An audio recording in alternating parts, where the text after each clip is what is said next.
Made of the decisions today? Yeah, we had it at Palace as well for the VAR. I won't say anything that's going to get me into trouble, but I know we've had some bad luck with him this year, so I'll let you look into that. That's all I'll say on it. I think you're right in the question. We were planning for probably our toughest game so far this season, or certainly right up there. And it proved to be that first half. So it's frustrating that we gave the goal away that we did, because actually, we knew that we would have less of the ball, and there's no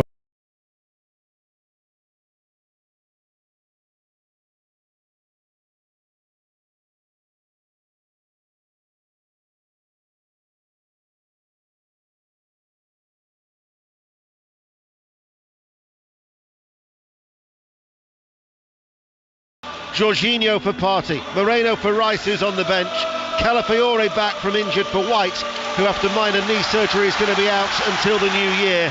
Declan Rice is amongst the substitutes. Raya in goal, a back four of Timber, Saliba, Gabriel and Calafiore, Erdegaard, Moreno, Jorginho, Saka, Jesus and Trossard, as Arsenal in their red and white shirts and white shorts are going to get us underway. And the referee on this bleak afternoon in North London is Simon Hooper, who with a shrill of the whistle gets the match started, with Arsenal playing from left to right as we look on what is a rather wet and blowy afternoon.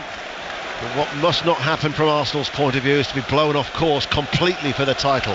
One of the big things about Arsenal in the last little while, they are a big physical side, and they've used that very well, particularly from set pieces. However, no Declan Rice starting, no Kai Havertz starting. I wonder if that's an area in which visitors will try and make some. Trossard picks up the ball on that far side, the left. He finds Moreno, whose early delivery is blocked, and goes behind for a corner kick inside 40 seconds here at the Emirates.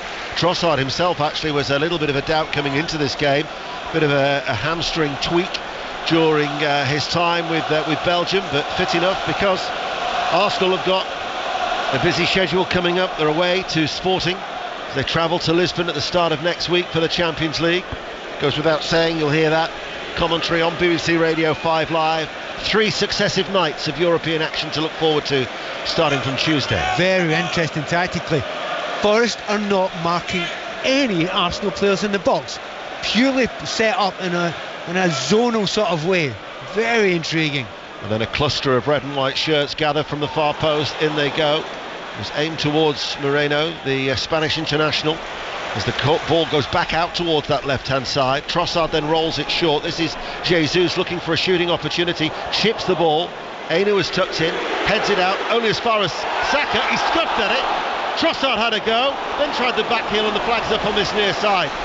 It almost fell quite kindly there for Trossard from the scuffed effort from Saka. Didn't catch it clean enough, did he? But the ball put into a really dangerous area. Going back to that marking, or indeed lack of marking, you don't often see that. Usually 2 or 3 players are marked, and one of the most dangerous ones. The Forest defence did not even look at the players from Arsenal at all. At the back post, there are 5 of them at the back post. Just thought, no, if it comes into my area, I'll attack it. It worked that time, but only just. Well, we know about the threat from Arsenal at set pieces as Forest go direct towards Awoniyi through the middle. Arsenal clear it. This is Jesus, lays the ball off. His last goal actually in the Premier League was against Nottingham Forest at the end of January at the City Ground. He's got 19 Premier League games without a goal as Gabriel Jesus. As Forest come forward, and Aina running away on that far side, the right, has time to look up, and Hudson-Odoi had made a movement towards the penalty spot area, tried to hit it first time, couldn't get the connection off his right boot, and now all of a sudden Arsenal bring the ball clear on the right hand side. There's a real nice flow to this game as Saka is fouled by Moreno, Alex Moreno, and that will be a free kick. It was brilliant movement up the right hand side by Aina, flying up there, and it almost looked like Reece James who was going up there. And remember, they did play for the same team for a very short period of time, but he's cut the ball back really well for Callum Hudson-Odoi, but just too much pace in it for Odoi to be able to cope with it. But as you say, great open game to start with. Very much so. And this free kick for Arsenal is 10 yards in from the right touchline. And Forest have got a line of sky blue shirts just inside the penalty area. And again, there are 4 Arsenal players who've gathered at the far side of the penalty box, behind that line of Forest players. After this, offside, yeah. We're going to Bournemouth where there's been a goal, but Ødegaard stands over it. They're currently in an offside position. Now they make a run in behind that Forest line and intermingle as the ball comes in, and the downward header is prodded in, sliding at the far post, but the flag is up and it will not count. Offside. However, VAR will have a check, and in the meantime we'll get news of the goal at Bournemouth from Henry Moran. And Brighton have the lead. It's that man João Pedro mopping up after the initial shot from Jorginho is parried. Brilliant move forward from Brighton. It's Bournemouth 0, Brighton 1. Timber is the one who's had the celebrations cut short. Who's celebrating at Villa Park? News of a goal, Pat Murphy. Crystal Palace fans. Villa caught napping. Rare breakaway by Palace. Ismail Sarr, the scorer, having been put forward by Mateta. Fine finish to the left of Martinez. Villa 0, Palace 1. Not a goal update, but news of a pitch inspection at St Mirren. Kenny Crawford. Yeah, Ian, good news if you're a fan of football in Paisley, because St Mirren against Aberdeen is going to take place. Kick-off will be 4 o'clock. The game has passed a 2:55 inspection. There had been snow on the pitch. It's pretty much all been cleared. St Mirren Aberdeen at 4 o'clock. Cheers, Kenny. The length of delay that this VAR check is taking for a possible offside suggests that the goal might stand. I was unsure. Absolutely, the referee's not going for it. They're taking their time. We've got an angle on it here, and I think it looks like Aina's left foot might just be holding it. It's very, very tight. It's going to be inches. Classic, and that's probably an exaggeration. Millimetres. Darren England is having a look, and he's studying it hard. I can see him just popping up on the monitor back at Stockley Park. Martin Ødegaard, meanwhile, is having a word with the referee Simon Hooper. But the longer that it goes on, the greater chance of the goal standing. It's an odd. We've got an angle in front of us here, and there is no way on this God's earth that you can tell who's offside or who isn't offside from there. So we're going to have to do a lot of work on that. We're going to have to get better angles on it. It's a shame they haven't got that semi-automatic one in tow. It would have been done by now. This is what frustrates the fans. However, they were quite certain about it. The Arsenal players kind of put up with it and accepted it was offside. They've got a little bit of hope there. Well, you can hear the reaction of the Arsenal supporters. They've been booing and they've been cheering as we welcome listeners to the BBC World Service. Wherever you are in the world, it's a pleasure to have your company on this Saturday afternoon here in the rain in North London, where we're currently going through a VAR check, and an extremely lengthy one, checking for a disallowed goal. It was Timber who pounced at the far post, and at the moment we are in the hands of Darren England back at Stockley Park, because the lines are out and we're just waiting to see whether it's going to be red or whether it's going to be green. And after all that, it's a red line and it is offside, and we remain at 0-0. But we're now going to go racing. Just get news from Haydock with Darren Owen. Yes, and here at Haydock, the Betfair Chase is underway. The runners are on their first circuit, and last year's winner, Royal Pigai, who was around about 2-1 favourite just before the off, is making the running ahead of last year's runner-up. That is Brave Man's Game, with the new kid on the block, Grey Dawning, racing prominently, but a long way to go here at Haydock. We'll be back with you for the conclusion of that race, the steeplechase at Haydock, as Morecambe have taken the lead at the county ground in League 2. Swindon Town 0, Morecambe 1 is a latest score. Remember, Crystal Palace and Brighton and Hove Albion are both leading respectively at Aston Villa and Bournemouth, but 0-0 here in our commentary game, and that took a long time. Yeah, no, but I mean, I would always say, look, get it right. You know, take your time. Don't want to make a panic judgment of it, because trust me, if you make a mistake rushing it there, lots of people were ready to pounce on you, having more time to look at it. So they've got a decision right, but that's just too long, really. And I think by next season we should have the semi-automatic in place. Yeah, well, I think they're still doing the trials. They're hoping at some stage to maybe bring it in for this season at some point. I heard it's a wee bit delayed. That's the last thing I read this morning. Wrexham are leading Exeter by a goal to 0. Phil Parkinson's side have taken the lead, taking advantage of Birmingham, who lost at Shrewsbury by 3-2. Bolton beat Blackpool 2-1. Stevenage 0, Leyton Orient 0 was the earlier results in League 1. But Wrexham are ahead. And the results in League 2, Grimsby 0, Colchester 1, Meadow Lane, it was goalless at Notts County and Newport County. And in the Championship, Bristol City 0, Burnley 1, Coventry City 2, Sheffield United 2, and at Hillsborough, Sheffield Wednesday 1, Cardiff 1. Chelsea moving to within a point of Manchester City as they consolidated third position, beating Leicester by 2-1, and Arsenal need to try and keep pace with that trio of sides above them, but it's 0-0. They're not used to Arsenal not being the top London side. It's not been the case for a long time. And you're looking at Chelsea, it doesn't look as if they've sneaked their way in there. They've kind of casually cruised up to that position in the league, so yeah, Arsenal don't want anyone to get away, but particularly not Chelsea or indeed Spurs. Saka on this near side, the right, back then with Timber on the halfway line, and Timber will just pass the ball square. Let's get news of that Wrexham goal from Owain Gwynedd. Yeah, Wrexham 1, Exeter 0 as Exeter pressing. Elliot Lee with an in-swinging corner. Max Cleworth, the centre half, getting up higher than anybody to head in a third successive corner by Wrexham, and that finally finds the net. Wrexham 1, Exeter 0. Jorginho finds Ødegaard 10 yards in from the right touchline, midway through the Nottingham Forest half, who have every sky blue shirt back behind the ball. And then Ødegaard once again, as Reading have just taken the lead at London Road. Peterborough United 0, Reading 1 is the latest score in League One. Gabriel passes the ball out towards that far side, the left, and Trossard comes in from that left touchline and floats in a rather flat ball. Moreno got a shove from behind by Milinkovic, and then there was another Arsenal player that took a tumble. That was Jorginho, who tries to get back as the counter-attack is quickly snuffed out by stepping forward Gabriel, as the wind just picks up here inside the Emirates on what is a blowy afternoon. Interesting, the referee didn't go for that there. I mean, there was a little bit of a nudge in the box, but I wouldn't say that's when you usually get a penalty kick for. Jorginho went down too easy as well. The referee's not buying it, which usually leads to an open game. Ødegaard, edge of the area, floats over the cross. The wind certainly took that.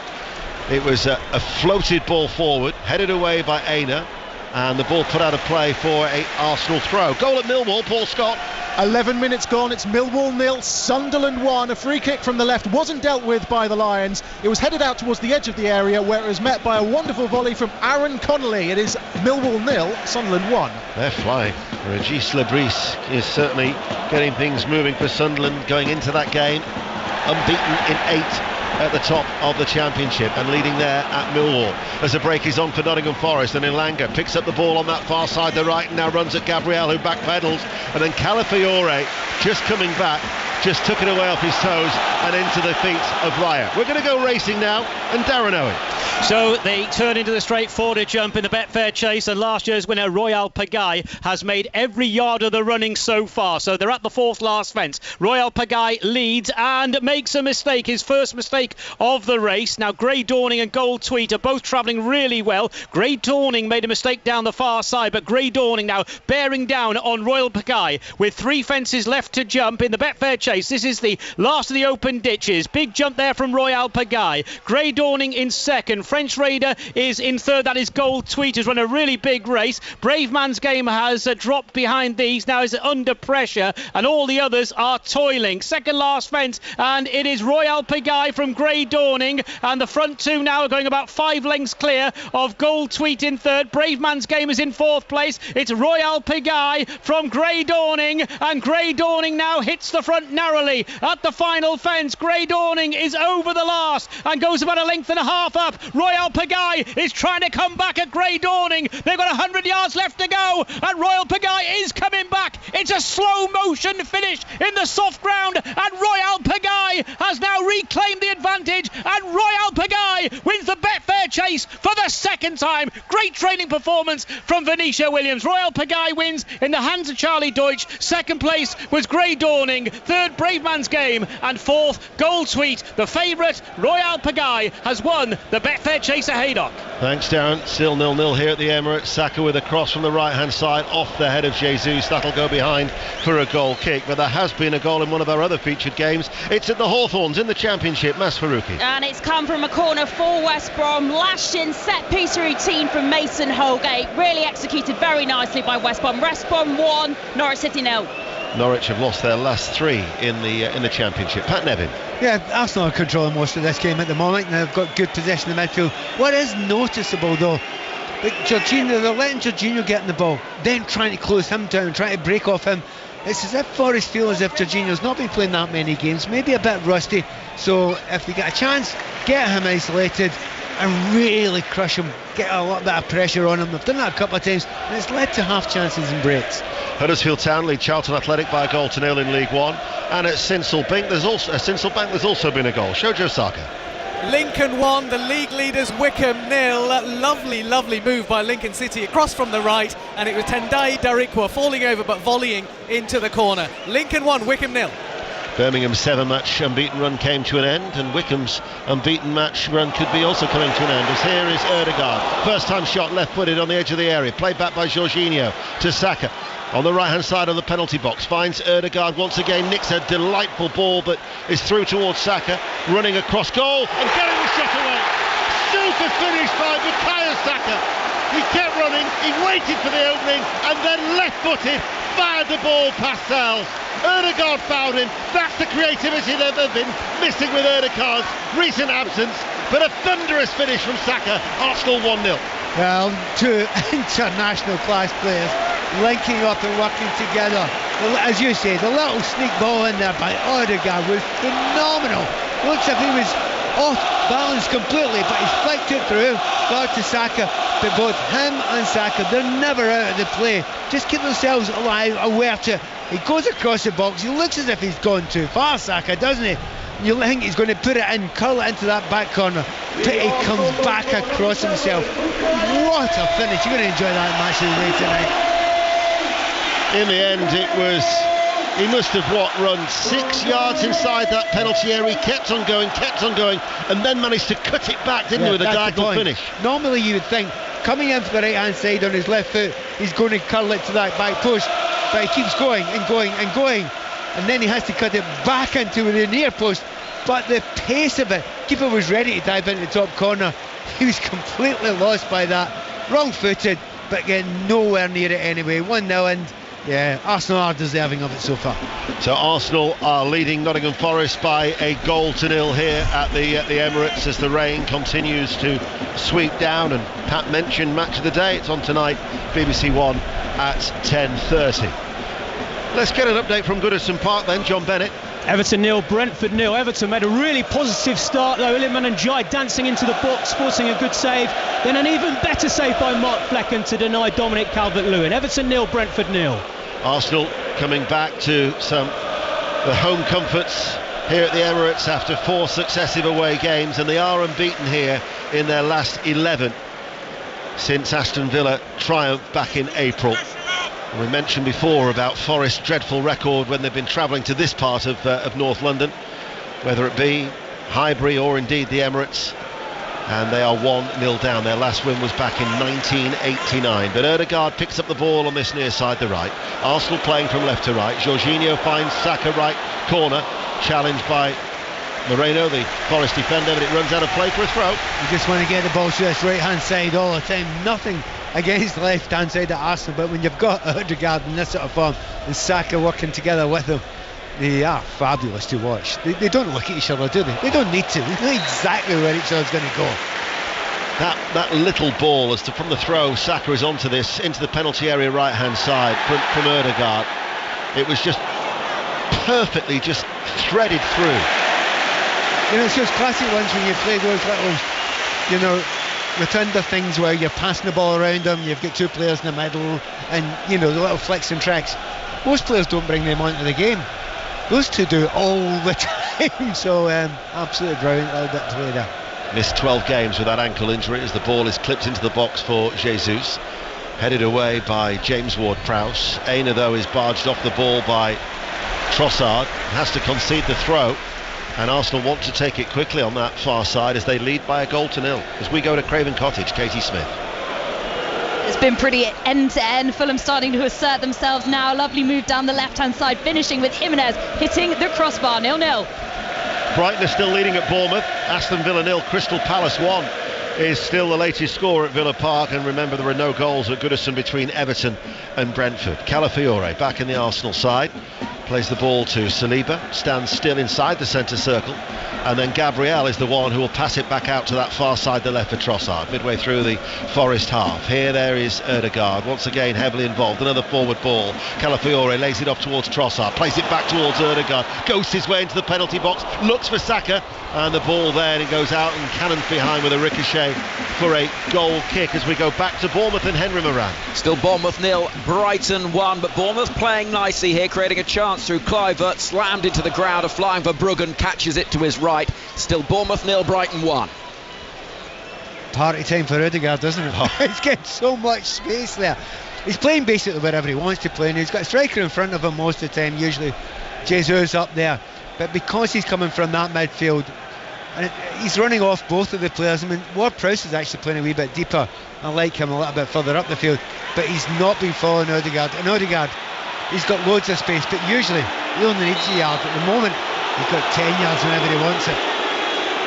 Well, referee Simon Hooper, I don't think has been given any alternative but to stop play, because Awoniyi is down and he's holding his face, so because it's a head injury, he's got to stop play. It means we can nip off to, well, commentary, this is on Sports Extra actually, the Rugby Union, Ireland, Fiji, and watching is Sarah Mulcahy. It's Ireland 7, Fiji 0, an early try for the home side. Captain Caelan Doris stealing through a gap following the line out, and Sam Prendergast kicked the conversion on his first start as fly half. Ireland lead 7-0 against Fiji.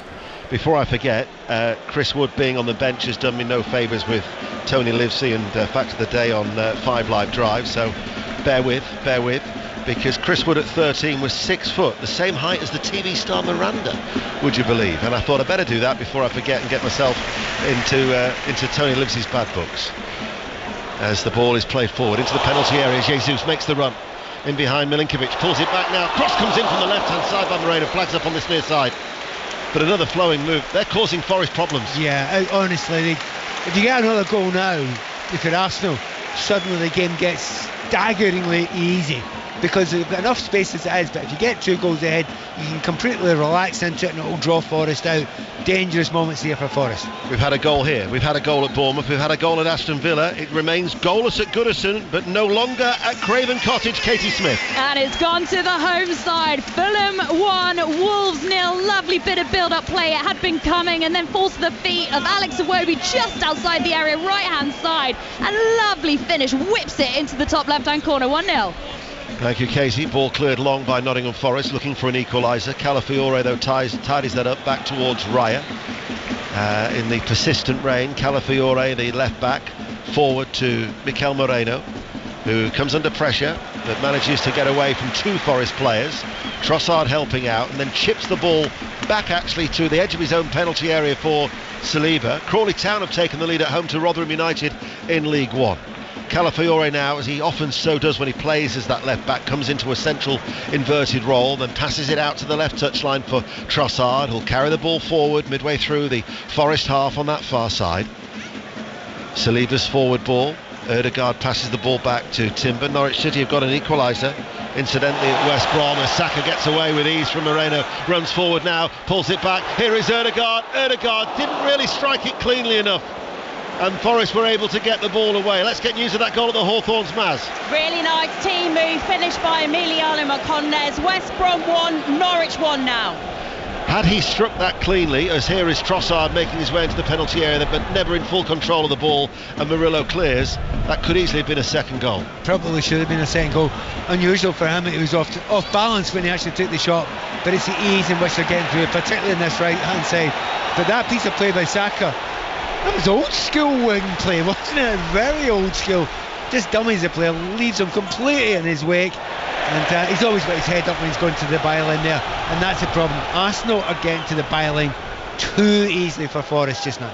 I thought you would have enjoyed that. Yes, I did. Forest at the minute are not posing, and they're not even laying a glove on Arsenal at the other end, and they've got the players with the pace of Elanga and Hudson-Odoi and Awoniyi.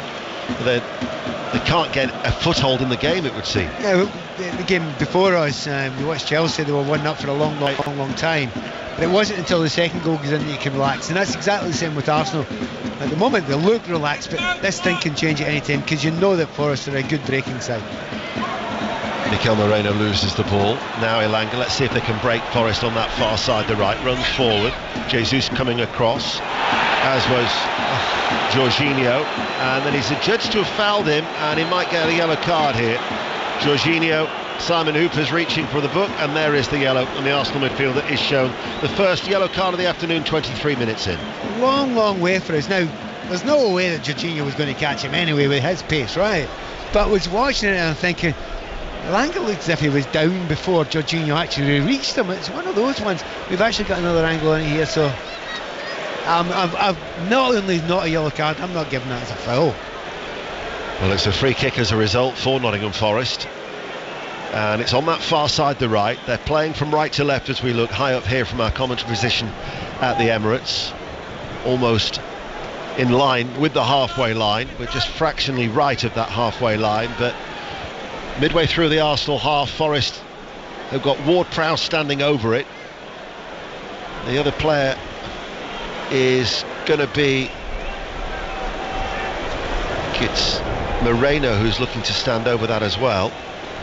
Arsenal have got a red and white shirts on the edge of the penalty area to deal with this,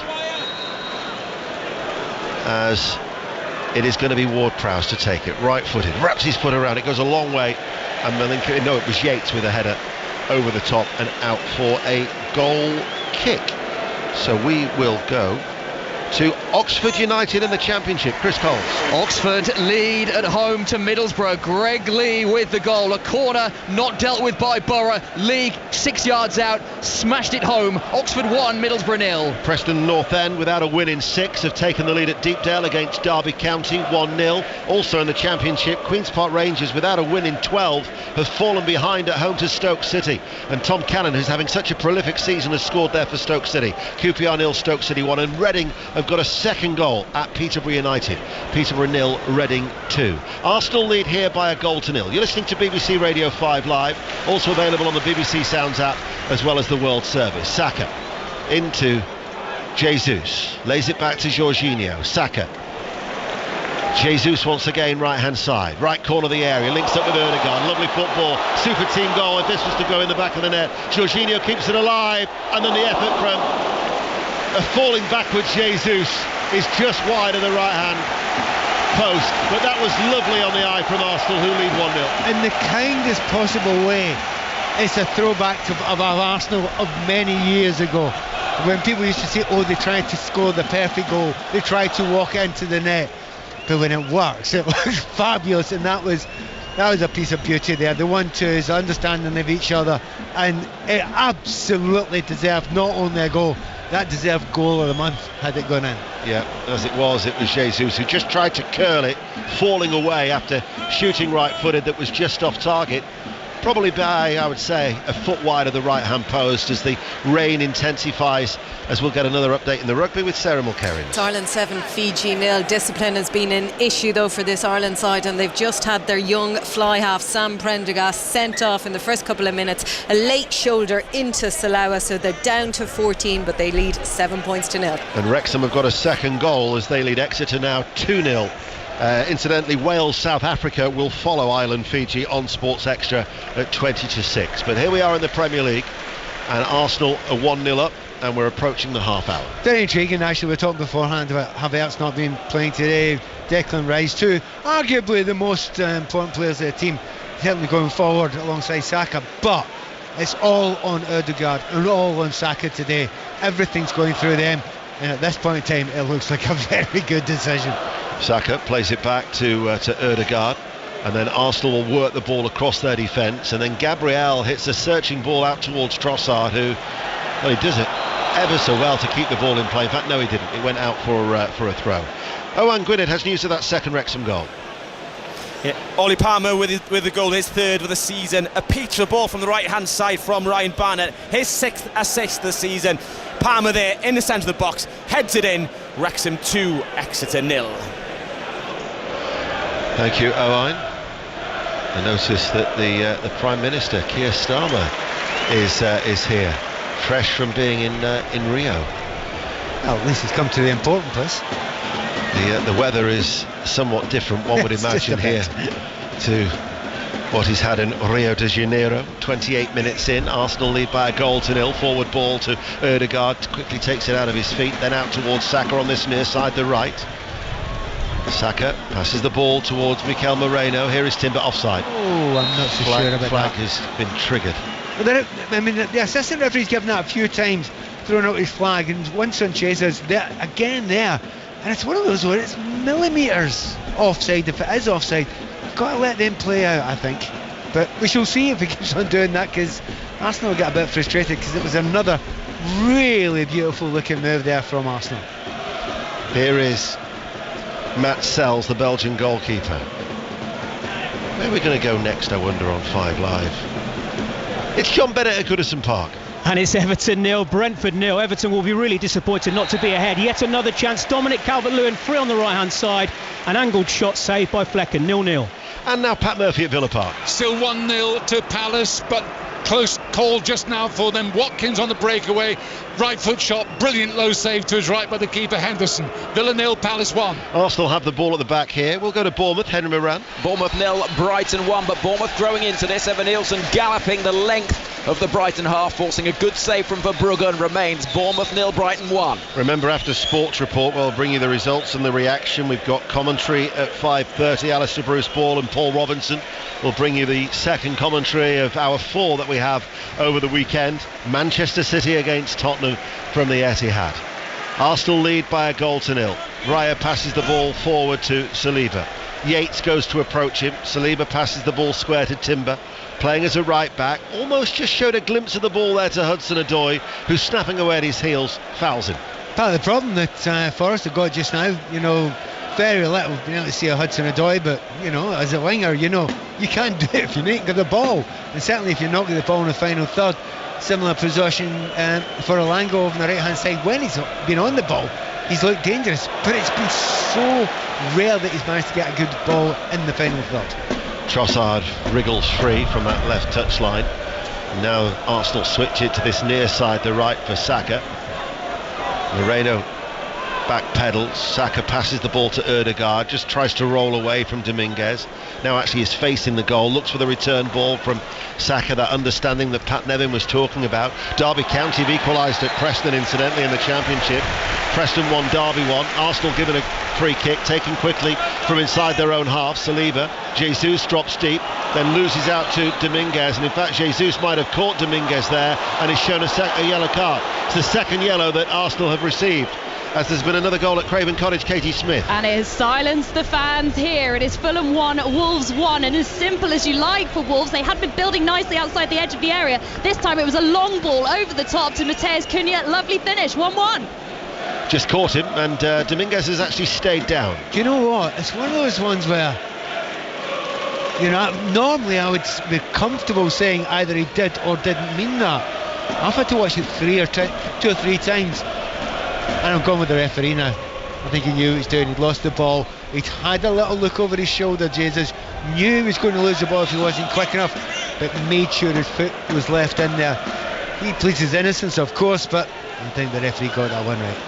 Dominguez is okay, he's back to his feet. Charlton have equalised at Huddersfield Town in League 1. Huddersfield 1, Charlton 1, and Stockport County have taken the lead also in that division at Burton Albion. Burton 0, Stockport County 1. As Forest come forward far side the right, trailing by a goal to 0. Aina carries the ball and then leaves it for Elanga. Back then with the Forest right back.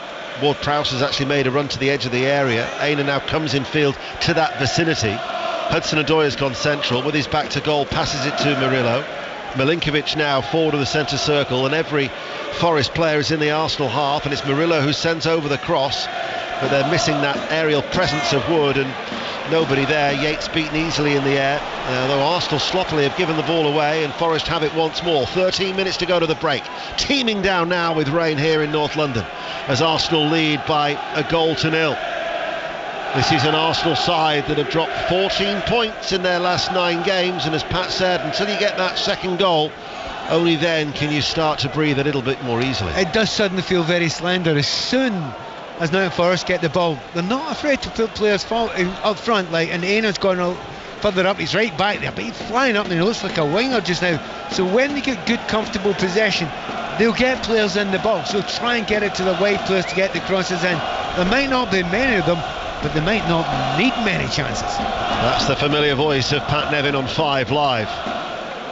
Luton Town are leading Hull City by a goal to 0. Mark McGuinness, who made his Ireland debut against England has got that goal at Kenilworth Road, and Swindon Town have got a goal back in League Two. Swindon 1, Morecambe 2. Pat Murphy at Villa Park. It should be 2-0 to Palace because Mateta has missed an absolute sitter, not quite in the Ronnie Rosenthal class of yesterday in front of the Holt end, but Sarr gave it to him, open goal, turns slowly, hit it over the bar with Martinez helpless.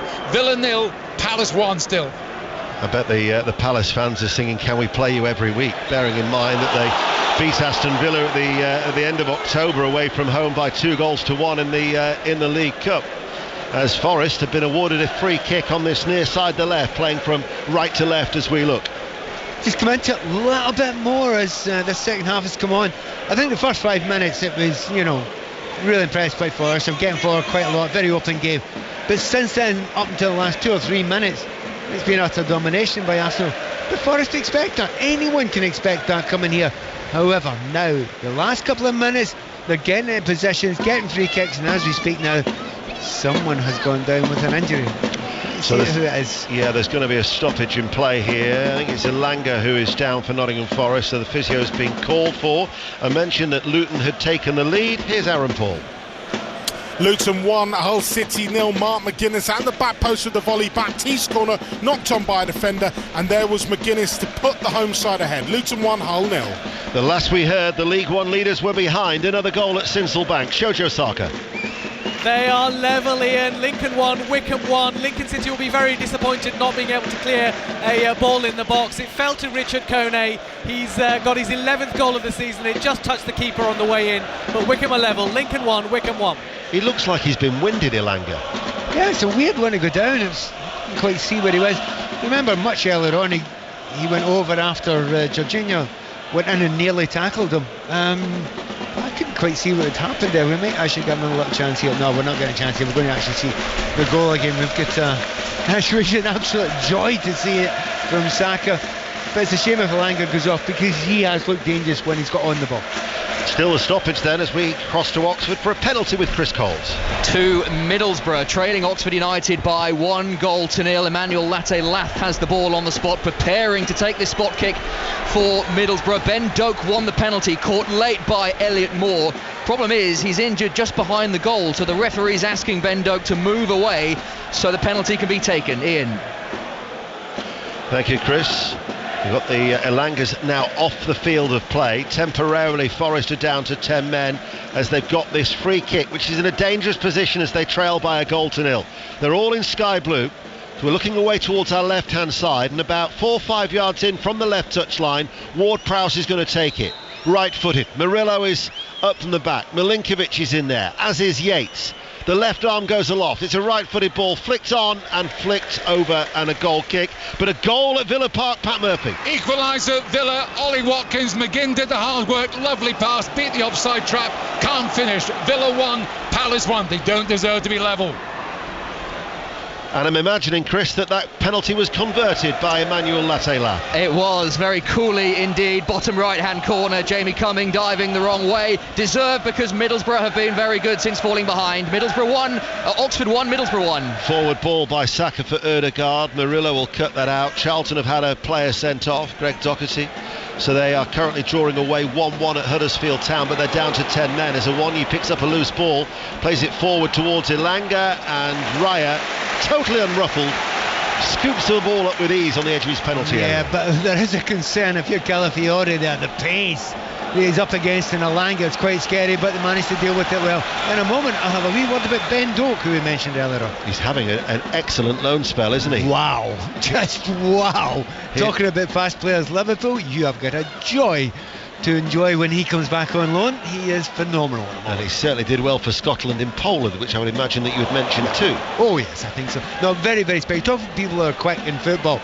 And then there's a thing called ultra rapid. Here is Jorginho, and the ball threaded. Took a deflection. I was going to say it's gone out for a goal kick. It's actually a corner kick. I actually had a little consideration whether an arm had gone up there that had deflected it round, but it wasn't an arm. Referee spotted there. It's a corner kick, and Forest will set up in that odd way where they're not going to mark anyone and cope with it.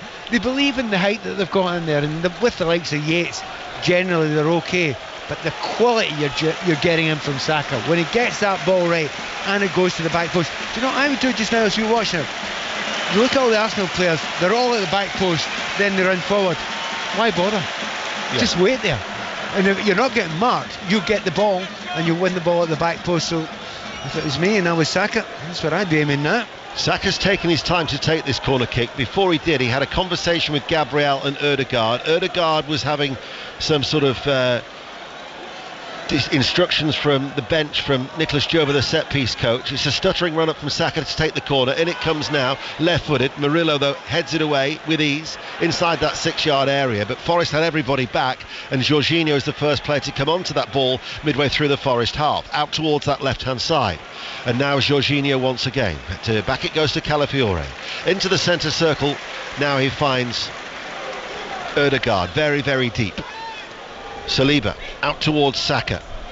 Alex Moreno dived in but won the ball for Forest. Now tries to get away, but Saka then dispossesses him. And the left back all of a sudden is out of position as he threads it forward to Timber. Backman to Saka, steadies himself, shot, blocked, comes back towards Saka with his back to goal, tries to tee up the shot, and in the end it was drilled in by Trossard and parried away by Sells for a corner as we go to Villa Park and Pat. It's still 1-1 to Villa, but Villa are now releasing the ball quicker and they're playing better as a consequence, and Bailey on the break has just hit the angle of post and crossbar with his right foot. Villa 1, Palace 1. Arsenal leading by a goal to nil, have a corner kick right hand side. Should be more, let's be fair, it should be more. They've got themselves into really good positions, and Ødegaard had a chance earlier on, Saka's had chances as well, Jesus, he's had a little opportunity. They've just not been able to get that one in target, and they're curled into the far corner. Usually we at numbers, now we've got another corner kick. There's a lot of conflab going to that back post, isn't there, with the Arsenal players, 6 of them all standing there. You read my mind. I was going to use exactly that word, conflab, for about the 6 players gathering. Corner kick, Saka to take it right hand side, and actually arced its way over everybody and out for a goal kick. Well, they did exactly what I thought they were going to do the one before it, because they draw everybody in by running in, but they had a player going round the back, exactly what I expect them to do, but just too much on it from Saka in the ball, or else it would have been perfect and caused all sorts of problems. Just going back to Ben Doak, we were together when he made his Celtic debut. Yeah, and I remember saying, United. And I remember my first words when I saw him running, which was, wow. And it's not stopped. He is spectacular. And by the way, more importantly, he's also a far better, more skillful player than I give him credit for, and not lacking in confidence. Well, high praise indeed from Pat Nevin as we have 4 minutes to go to half time, where Arsenal are leading by a goal to nil. Bournemouth 0, Brighton 1, Aston Villa 1, Crystal Palace 1, Everton and Brentford is goalless, and they're also level between Fulham and Wolves 1-1 at Craven Cottage. What's the latest in the rugby? Sarah Mulkerrins. Darlin 14, Fiji 3. Josh van der Fleer getting their second try of the day after a quick tap penalty. Fiji were on a warning for their discipline and now have Properoni Marwi sent to the bin after that warning. It's Ireland 14, Fiji 3. Ødegaard wins the ball for Arsenal, coming forward now. Jesus is ahead of him. Jesus flicks it back. Saka, first time shot. Great save by Sells. Smart, very, very sharply down towards his right hand side. It's gone behind for a corner kick. News of a sending off now at Everton. John Bennett. Brentford down to 10 men. It's Everton 0, Brentford 0. Norgard's been sent off, sliding in on Jordan Pickford, who was injured in the challenge. Everton 0, Brentford 0. Sells has made 2 very good saves. First from Trossard and then another one from Saka. Yeah, but honestly, watching Ødegaard, he is just a delight. The way he beat the defender there, then he runs in, and it seems as if he's got eyes in the back of his head. He knows where all his teammates are going, even if they're behind him. He's having a brilliant game to Ødegaard. What a difference he's made to their team. They just click when he plays, don't they? Oh, very much so. Middlesbrough actually are now leading at Oxford United in the Championship. Oxford United 1, Middlesbrough 2 is the latest score, but Arsenal meanwhile have got a corner kick in these very wet conditions with 2.5 minutes to go to half time, and then they're wondering who's going to take it. They actually both walked away there. There's something set up. Ødegaard and Trossard. And they forgot to do it with the first corner from that side. So now all of a sudden it'll be Trossard to take it. The arm goes aloft in front of the travelling support from Nottingham. In it comes now, in towards the near post. It's a very good header away by Dominguez under pressure at that near post and behind for yet another corner kick. As Trossard waits to take it once again. Forest have got everybody back. There are 5 Arsenal players who've gathered outside the 6-yard box at the far post. They're waiting, and then they'll make that run in between the Forest players with their zonal marking. Corner kick far side. Arsenal lead by a goal to nil. Lifted. Sells under pressure, had to paw that away as he was moving backwards to his far post, and Forest clear. Arsenal still have the slender lead, and someone now must be leading at the Hawthorns because there's been another goal, and that's Faruqi. They've come from behind to lead Norwich, and they deserve it. Boyes Sainz with his 12th league goal of the season. West Brom 1, Norwich 2 now. And Barnsley 0, Wigan 1 is the latest score. Burton Albion 0, Stockport 2. As here, a Nottingham Forest player has Yates has gone down, right. Yates. Now, he's very close to us here. He's just given a yellow card to Saka. Once again, I'm not sure I'd have given a free kick. Saka's gone up, and I'd book Yates for that. I'd book him.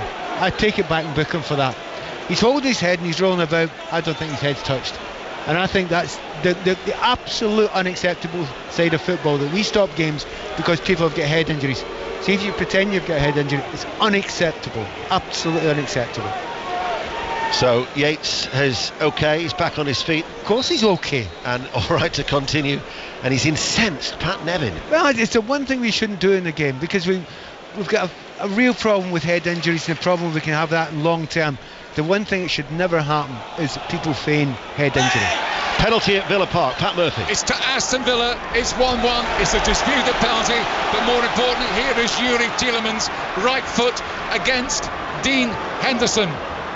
Just composed himself, ready to fire now. Henderson doing his best to put him off. Tielemans, here he comes now, and it's a great save by Henderson, pushing it to his left over the bar for a corner. I've got to say, VAR ruled that was a penalty. Tim Robinson, the ref, had a look at it, but Bailey went down rather softly under the challenge of Hughes, and Hughes, no doubt, a rueful smile that perhaps justice has been done. It's still Villa 1, Palace 1. West Brom 2, Norwich 2, Oxford 1, Middlesbrough 3 are latest scores as Arsenal are attacking. And in a moment we're going to go to Lincoln City.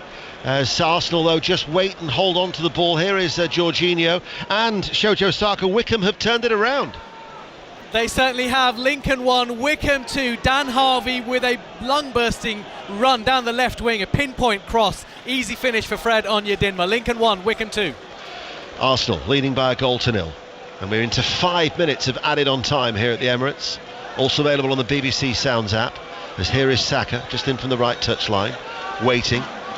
Ball forward to Timber, little flick then to Ødegaard into the penalty area. Ødegaard can't get a sight of goal. Timber can, but his right-footed shot is rising and over the top. Goal at Villa, Pat Murphy. To Crystal Palace, again caused by the pace of Sarr. Doucouré, perfectly judged pass. Off went Sarr on his bike, squared it across, and there was young Justin Devaney, who made his debut just a fortnight ago, sweeping in at the far post. Villa 1, Palace 2. Thanks, Pat. And news of those goals for Middlesbrough. Chris Coles at Oxford. Finn Azaz with one, Latte Lath with the other. A blistering 5-minute spell for Middlesbrough. Azaz finding the bottom corner from the edge of the area. Latte Lath played through. He found the corner. Oxford United 1, Middlesbrough 3. And I mentioned that West Brom are level. Mas Faruqi has the details. And Josh Meyer putting them level about 90 seconds after Norwich took the lead. So it's 2-2 here. Carlin Grant just thought he put West Brom ahead again, but it was ruled out for a handball edge of the area. So 2-2 here. Arsenal on the back foot. Forest are attacking with Elanga, but it's a very, very deep cross on this occasion. Hudson-Odoi keeps the ball in play, and then it rolls down the touchline and out of play for a throw. Haven't really had a great deal of joy, have they, Forest, in an attacking sense? By the way, you're seeing me mildly miffed, or as miffed as you ever hear me beforehand. That's nothing to Saka. He's digging up the referee every 2 minutes about it. He's fuming about the yellow card he got that he didn't even think should be a foul against, and I'm on his side in that one. But, you know, it's still 1-0 for all the fact that there have been a multitude of chances that Arsenal have created, the vast majority of them down this right hand side involving Saka and Ødegaard, but it's 1-0 and Forest feel rightly so they're still in this game. Yes, good housekeeping as well. I'd forgotten to mention that Saka had been shown a yellow for the incident that caused you to be outraged in the direction of Ryan Yates, as Arsenal with Ødegaard, get a free kick, bit of shirt pulling there in the midfield, ironic cheers as we go to Millwall and Paul Scott. It is Millwall 0, Sunderland 1, but both sets of players have just been taken off the pitch here due to a medical incident in the crowd, which is taking place opposite. Both sets of players off the pitch. As it stands, Millwall 0, Sunderland 1. Thank you, Paul. Free kick for Arsenal taken short. Jorginho gets it back from Saliba and then hits it forward in the air over the head of Saka, and the ball will peter out for a goal kick. That's an unusual one for Jorginho to play into Saka. Lobbed up in the air for a header there. He's given Moreno a very tough time this afternoon, but then again, Saka can do that to just about anyone on his day. But Moreno, he's stuck to his task as much as he possibly could, but as he walks back there, he does look a little bit weary. A lot of chances have come from this right hand side. But in first half stoppage time, Forest are still in the game, despite all the chances that Arsenal have created. As Matt Sells, away towards our right, waits to take the goal kick, hits it right-footed, flicked on then by Dominguez. Yates forward ball towards Elanga. Calafiore deals quite comfortably with his threat, just coming across and taking the ball away. But Arsenal with Trossard being pursued by Aina. His clearance, it was a late one there by Aina, and Aina. Now, where's the consistency? Why is he not being? Oh, there it is. There it is. It was 100% he was going to get booked there. And again, it's a bit harsh. The ball's been cleared. He's gone out. Sometimes if a player leaves his studs in there and you clear it and you follow through, you know he's doing it deliberately. And that looked a wee bit like, he's trying to get the ball. He's going close to it.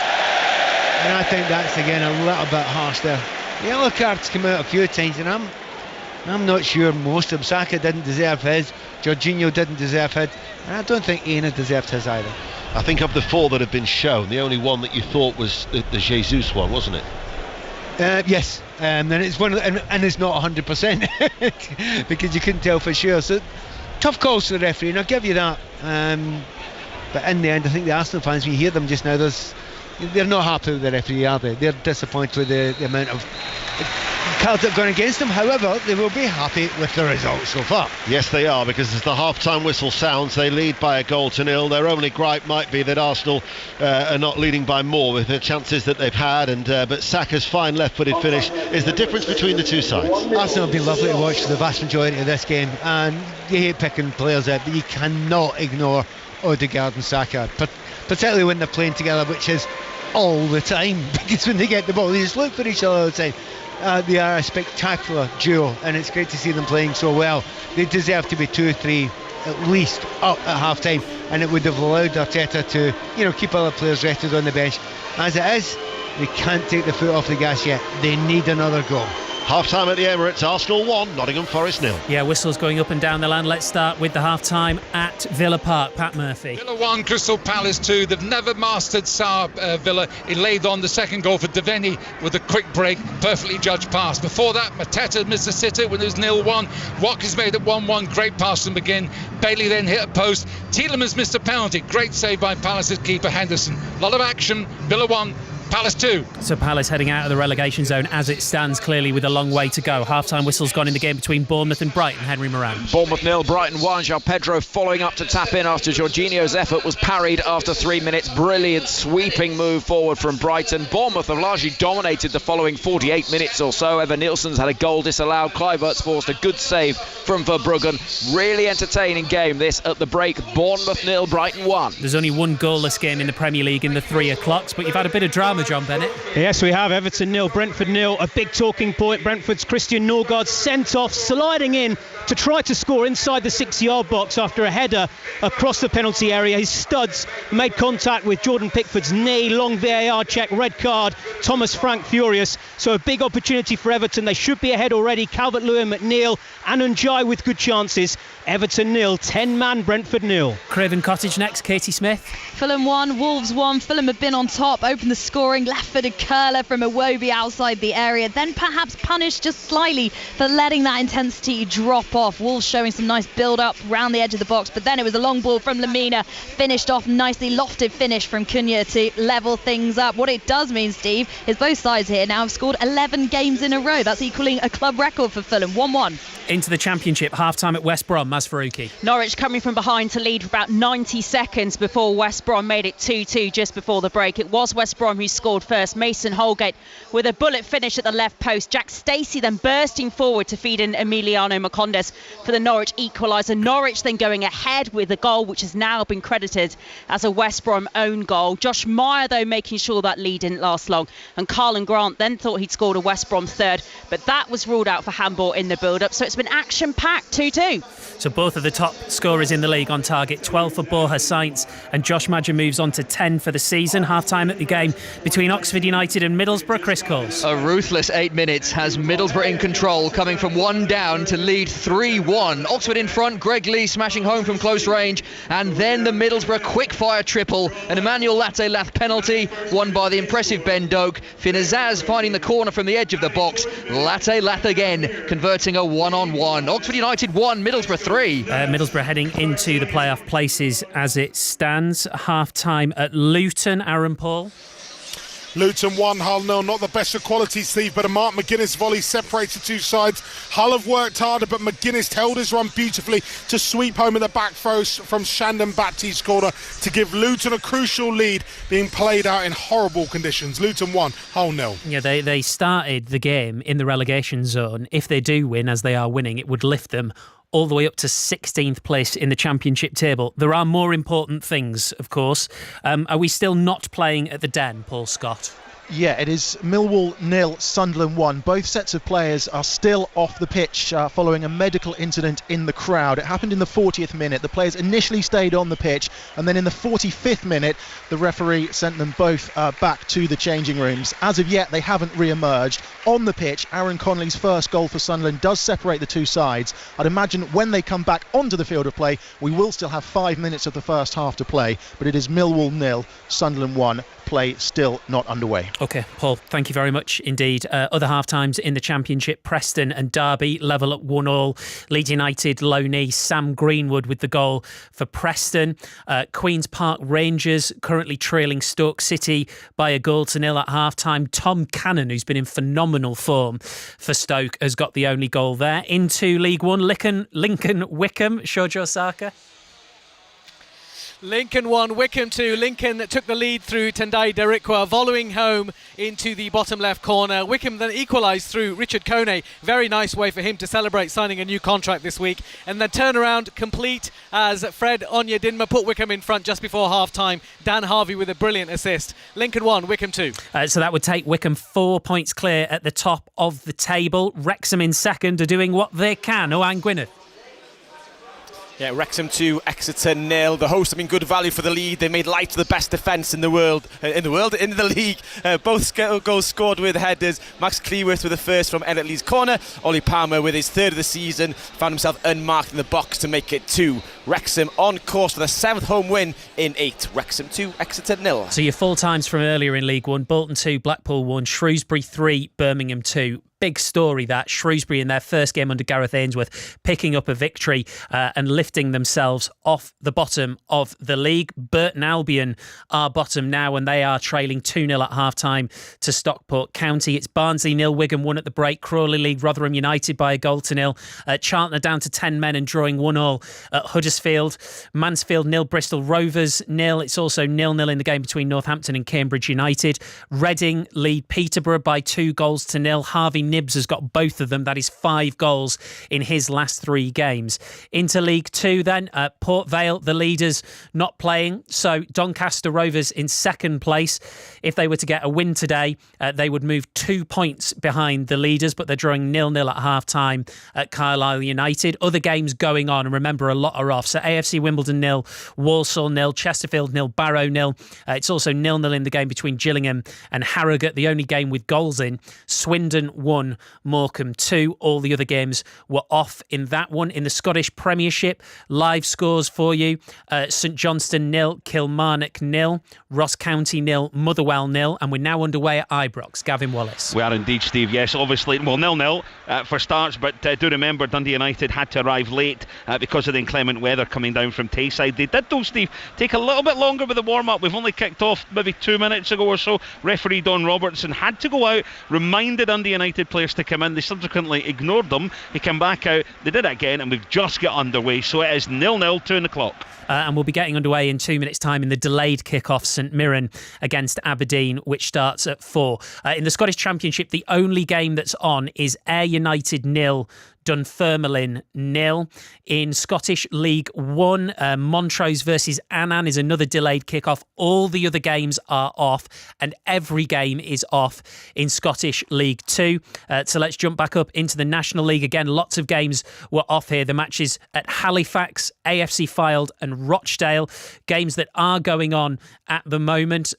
Aldershot lead Altrincham by 2-0. It's Barnet 1, Woking 0. Boston United lead 2-0 against Braintree.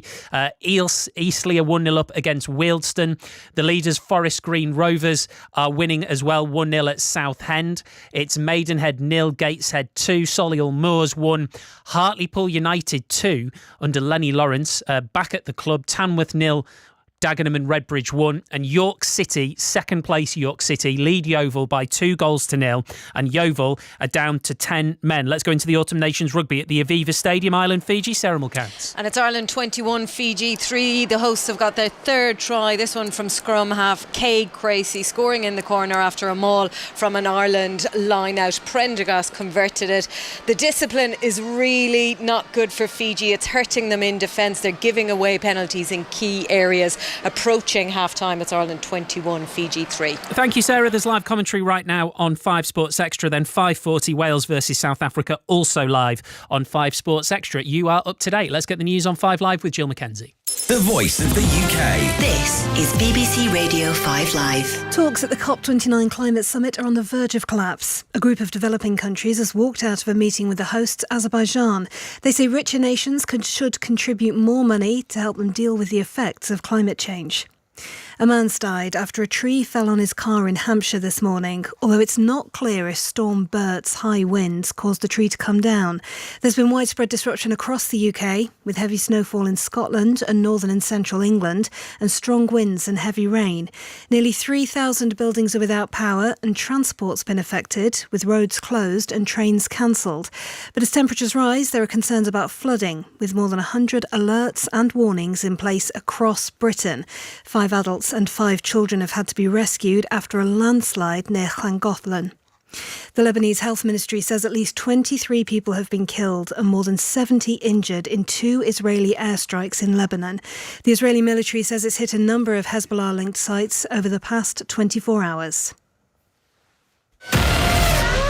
On BBC iPlayer. For as long as I can remember, I've had a fascination with racing. Keanu Reeves tells one of the greatest underdog stories in Formula One. And I'm going to share a story that barely seems believable. This is about survival. Best way to become unpopular very quickly is to start winning. You either push to the limit or you're nothing. Brawn, the impossible Formula One story. We push to the limit. Watch on BBC iPlayer. This is 5 Live Sports with Steve Crossman. Listen on BBC Sounds.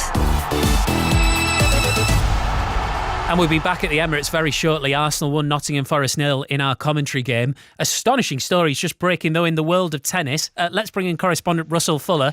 Well, we know Andy Murray's retired as a player, but now he's a coach, and he's not just coaching anybody. It's not April the 1st, is it? I did check the date. It is definitely Saturday, November the 23rd. And Andy Murray and Novak Djokovic have just announced that Murray is going to coach Djokovic up to and including the Australian Open. Djokovic says, I'm excited to have one of my greatest rivals on the same side of the net as my coach. Look forward to start of the season and competing in Australia alongside Andy, whom I've shared many exceptional moments on the Australian soil. Yes, he beat him regularly in the Australian Open final. And Murray says, I'm going to be joining Novak's team in the off-season, helping him to prepare for the Australian Open. I'm really excited for it and looking forward to spending time on the same side of the net as Novak for a change, helping to achieve his goals. And Djokovic has just posted he never liked retirement anyway. What a story. It's a great story. And look, Russell, I mean, it's brilliant. Andy Murray back in tennis is always a good thing. Just out of curiosity, the many, many times you've spoken to him, did you ever get a hint that this was something he might want to do, let alone do this quickly?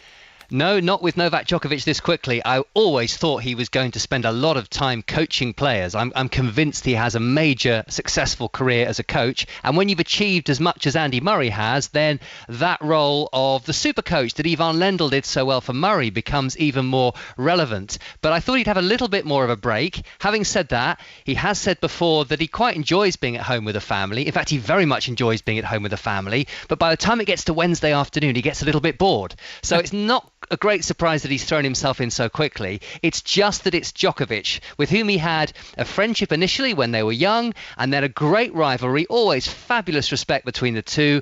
Djokovic won 36 of their meetings, 25 of their 36 meetings on tour, but Murray did get him twice, so crucially, at the US Open of 2012 to win his first Grand Slam, and then at Wimbledon the following summer to win the first of those two Wimbledon titles. Thank you very much, Russell. Our correspondent Russell Fuller. Cracking story that. I can't imagine how difficult it would be to coach somebody as good as Novak Djokovic. In fact, Jamie Broughton, you could make the same point about Ronnie O'Sullivan. Yes, you could. I mean, a great player, but he could be heading out of the tournament. The defending champion taking on Barry Hawkins. He made a brilliant start this afternoon, did the rocket. He knocked in 2 big centuries to lead 3-1. But since the mid-session interval, it's been Hawkins who's been winning the frames, and Hawkins is now 5-4 up. We're into frame 10. Ronnie had the first chance. He missed the red, and now the balls are there. Hawkins is at the table with a chance to wrap up a famous victory here. On the other table, Zhao Jingtong playing Sean Murphy. Murphy is 4-3 up in that one. Thank you, Jamie. Yeah, we'll keep you up to date. It looks like Ronnie O'Sullivan heading out. That'd be a big story. We're underway, are we, at St Mirren, Kenny Crawford? Yeah, Steve, an hour later than planned, and St Mirren have a good chance here. It's just has gone wide of the post. Conor McMenamin, the Northern Irish international striker, had a shot and it was deflected wide of Dimitar Mitov's post, the Bulgarian goalkeeper for Aberdeen. But yeah, Aberdeen, if they take it, just a point will put them top of the league for a few hours at least, because Celtic don't play Hearts until tonight. Celtic and Aberdeen both on 31 points, but this is a tricky venue for Aberdeen. They haven't won here in the league since 2018 at St Mirren. St Mirren 0, Aberdeen 0 with 3 minutes on the clock. Thank you very much, Kenny. Looks like we're almost ready to get back underway then at the Emirates. Arsenal, Nottingham Forest, with all the goals up and down the land as they go in. Pat Nevin and Ian Dennis. Thanks, Steve. Arsenal are going to make a change. Thomas Partey at half-time is going to replace Jorginho, and Nottingham Forest are going to make a change as well, and they're going to bring on Jota, and Ilanga is the player who's going to go off, and that's what you had predicted, Pat Nevin. Yeah, Ilanga had got a little bit of an injury, so it wasn't that big of a one to go for. Jorginho's maybe a slight surprise, hasn't played badly, but he's actually got that yellow card. And the position he's playing, you know, if they break away, he sometimes has to take a player out, and also he's the last man for corner kicks as well, so I can understand why Jorginho had to be sacrificed for the power of Partey. Well, certainly Jota Silva is going to be top of the class. Not only did he get his final instructions, but he then queried and clarified from his manager Nuno Espirito Santo about what exactly was he wanted, as he's only now just coming back onto the field of play. So Arsenal have Raya in goal, Timber, Saliba, Gabriel and Calafiore. A midfield now of Moreno, Partey and Ødegaard, with Saka, Jesus and Trossard. Bristol Rovers, incidentally, have taken the lead at Field Mill in League One. As we are underway, Mansfield Town 0, Bristol Rovers 1 is the latest score. Arsenal lead here by 1-0, red and white shirts and white shorts, and they are playing from right to left as we look high up right at the halfway line against the Nottingham Forest side, all in sky blue. Matt Sells is in goal, back four of Aina, Milinkovic, Murillo and Alex Moreno, Yates, Ward-Prowse, Dominguez, and now with Silva, Awoniyi and Hudson-Odoi. Chris Wood is still on the bench. Pat Nevin. We'll see how much this changes as the game goes on, but the way it's lined up just now, Yates is really high up the pitch. I mean, he's up there standing ahead of Awoniyi, so I mean, are they going to try a 4-2-4 against Arsenal. That's a brave call to do that. Back it goes to Raya in a dark goalkeeping outfit. Remember, we will be in Lisbon on Tuesday night, Sporting against Arsenal. Champions League coverage on 5 Live and the BBC Sounds app. At Anfield on Wednesday night for Liverpool against Real Madrid, and on Thursday night we'll be back in North London, Spurs against Roma in the Europa League. So 3 nights of successive European action to look forward to for what is the first of 4 Premier League commentaries this weekend, and we'll have Manchester City Spurs after Sports Report here on 5 Live. As Saka collects the ball on that far side, the right, and runs forward on his toes, right corner of the area, then comes in field. Mikel Moreno threads it back out towards Timber. Time to measure the cross, waits, and then actually backpedals, runs back out towards the touchline. Still the rain is sweeping across the floodlights that are shining over on that far side. Ødegaard, back it goes, and Arsenal still keeping the ball as Ødegaard rolls away from one challenge and looks for a forward ball that is just taken away by Alex Moreno and charged down by Saka. It will be a Forest throw. Goal at Oxford, Chris Coles. Half-time has not halted. Middlesbrough scoring, now leading Oxford United by 4-1, and Emmanuel Latte-Leth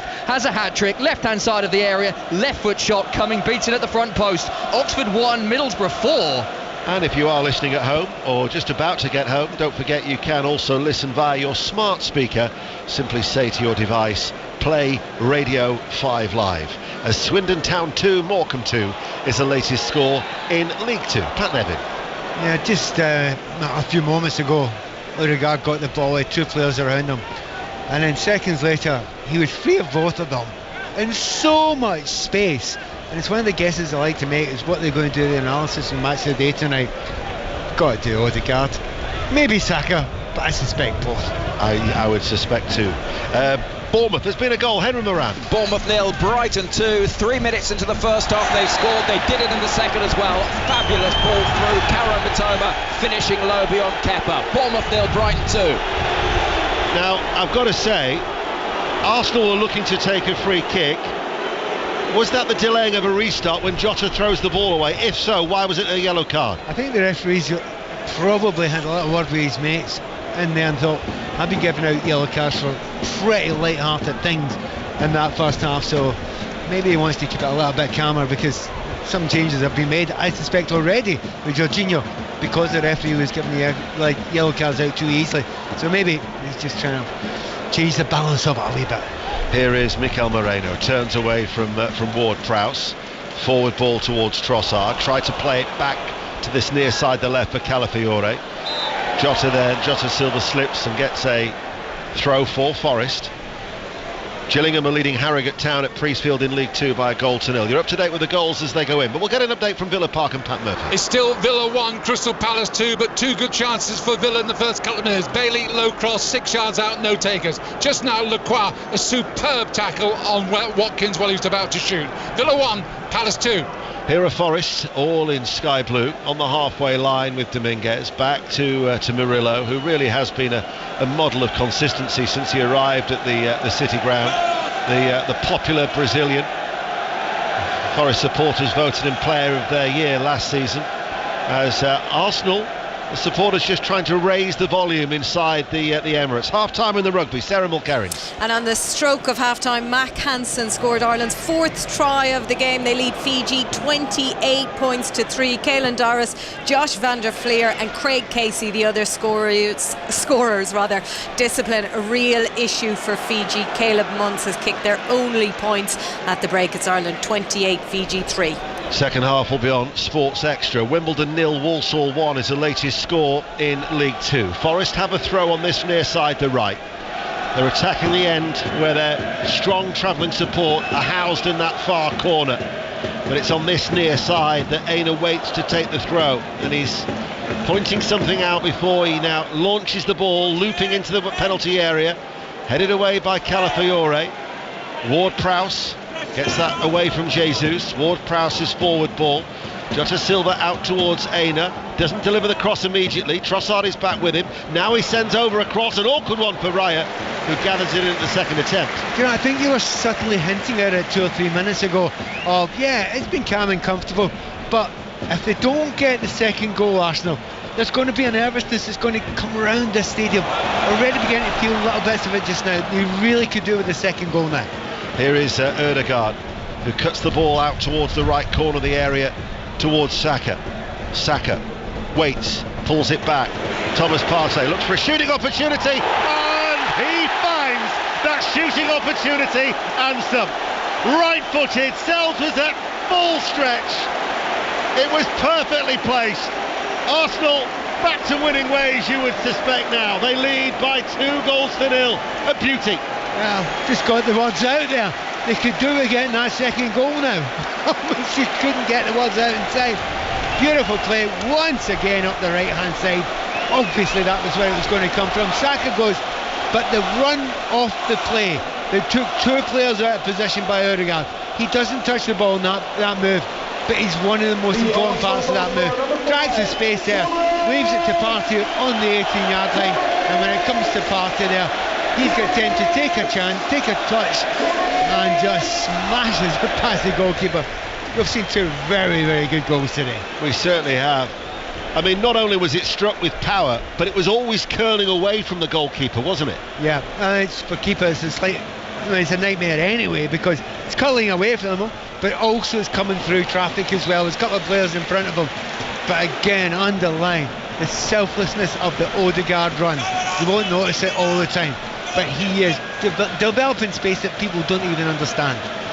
AFC Wimbledon 0, Walsall 1 is the latest score in League 2. Forest look for a quick riposte, but they lose the ball 30 yards out from goal, and now they leave themselves vulnerable to the counter-attack as Jesus is played away on that far side, the right. Ødegaard, look at the space for Ødegaard if Jesus could get the ball to the Norwegian, but he's lost possession, as we were going to go to Bournemouth, but instead there's just been a goal at Craven Cottage. So come in, Katie Smith. Oh, this could be huge. Fulham 1, Wolves 2. They have come from behind, and they have been the better side, you'd say, in the early stages of this second half. João Gomez finishing off a lovely move, tiki-taka around the edge of the area, sliding it under Bernd Leno. Fulham 1, Wolves 2. They got that first win against Southampton at Molineux before the international break, and they're looking to follow that up against a Fulham side that went into that game 7th in the table and enjoyed back-to-back wins. And not to keep Henry waiting, here's Bournemouth-Brighton. Still Bournemouth 0, Brighton 2. Great chance though for Bournemouth to get one back. Evan Nielsen skewing the ball past the far post after great work from Semenyo. Bournemouth 0, Brighton 2. Awoniyi has really been very isolated for large parts of this afternoon. Forest though had lost it. They win it back with Dominguez forward of the centre circle, and the trouble is, whilst it was 1-0, Pat, Forest are still in the game, but now all of a sudden they've got to be a little bit more attacking. 2-0 down. Yeah, the psychology's totally different now. Ooh. Now I'm not convinced by this referee. Do not get carried away. At least the two players are injured there. Well done, referee. He hasn't got carried away. I don't actually think there's anything really nasty happened there at all. Tried to pull out of the tackle there, didn't he? He's going flying in at full pace. Can't see who it was. Moreno, was it? Yeah, Mikel Moreno and Dominguez. It was a good old 50-50, and they both went for it. But Moreno's tried to pull himself out of the tackle when he sees it isn't going to get to it. He could have got overexcited, the referee there. Happily, he didn't. Free kick, that's all. So free kick for Nottingham Forest, which is just over 25 yards out from goal, and Arsenal leading by 2-0 on 5 Live, the World Service, and also the BBC Sounds app. And Ward-Prowse places it down, but he's going to hit this right-footed, so he's actually coming from it from the left-hand side of the ball, so he's going to wrap his right foot around it. Arsenal have got a line of red and white shirts inside the penalty area. It goes towards the far post. It was aimed towards Murillo, behind for a corner, and back underway at Millwall. Paul Scott. Yes, we are back underway here after a 30-minute delay. There were 2 medical incidents in the crowd. Of course, our thoughts are with all those affected. The players have been in the changing room for half an hour. We are now playing the final 5 minutes of the first half. It's Millwall 0, Sunderland 1. And remember, games were delayed because of the weather in Scotland. Rangers 3:45. St Mirren didn't get underway until 4 o'clock as Nottingham Forest 2-0 down. Have a corner far side the left. A lot of jostling inside a very congested 6-yard area. Punched away by Raya, edge of the area. Alex Moreno chips the ball forward, and then it's caught high above his head by David Ryer as Harrogate Town have equalised at Priestfield in League 2. Gillingham 1, Harrogate Town 1. So after Sports Report, we've got our next commentary. It's Manchester City Tottenham, and the team is from Alistair Bruce Ball. 3 changes for each side here from their last Premier League outings. Both lost those games. John Stones and Manuel Akanji back for City. Rico Lewis steps forward into midfield. Bernardo Silva comes in for Mateus Nunes. Romero and Van der Ven both missing for Tottenham. Bentancur suspended. Ben Davis, Yves Bissouma, James Maddison all come in. Maddison in the 10. Kulusevski goes right. Brennan Johnson on the bench. Paul Robinson on commentary duties with Ali, and then it's 6:06 at around 7:30. 08085909693 to speak to Chris Sutton and Robbie Savage. But Arsenal leading by 2-0, and Mikel Arteta, his 250th game, the 10th manager to reach such a milestone for Arsenal, and not only that, another landmark occasion for the club, because it will actually be their 2000th victory in the top division. Only the second team to do that after Liverpool. I'm really happy you told me who that was. I thought you were going to ask me, throw me there. But no, I would never do that to you, Pat. Honestly, the 250 games for him is brilliant, because, you know, he understands the club, he feels part of the club now. I think they're making plans for 1, 2 and 3 years beyond this as well.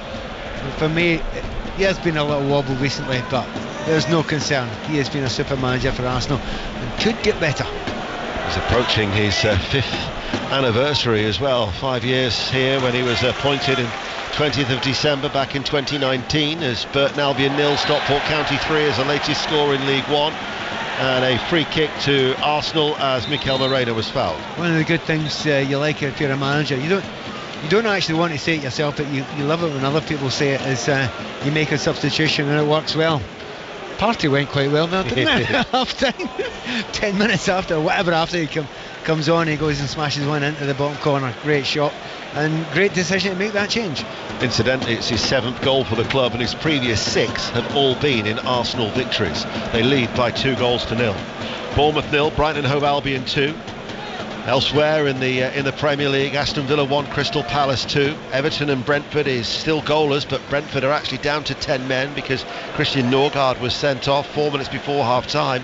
And Wolverhampton Wanderers are leading at Fulham by 2-1. Earlier, Chelsea beat Leicester City 2-1.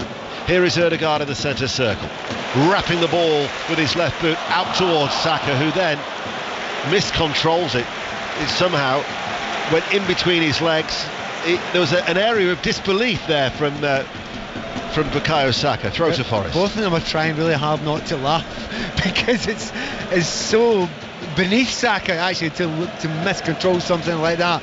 But once again, those two, wherever they are in the field, they can see each other, they can find each other, they don't have to look.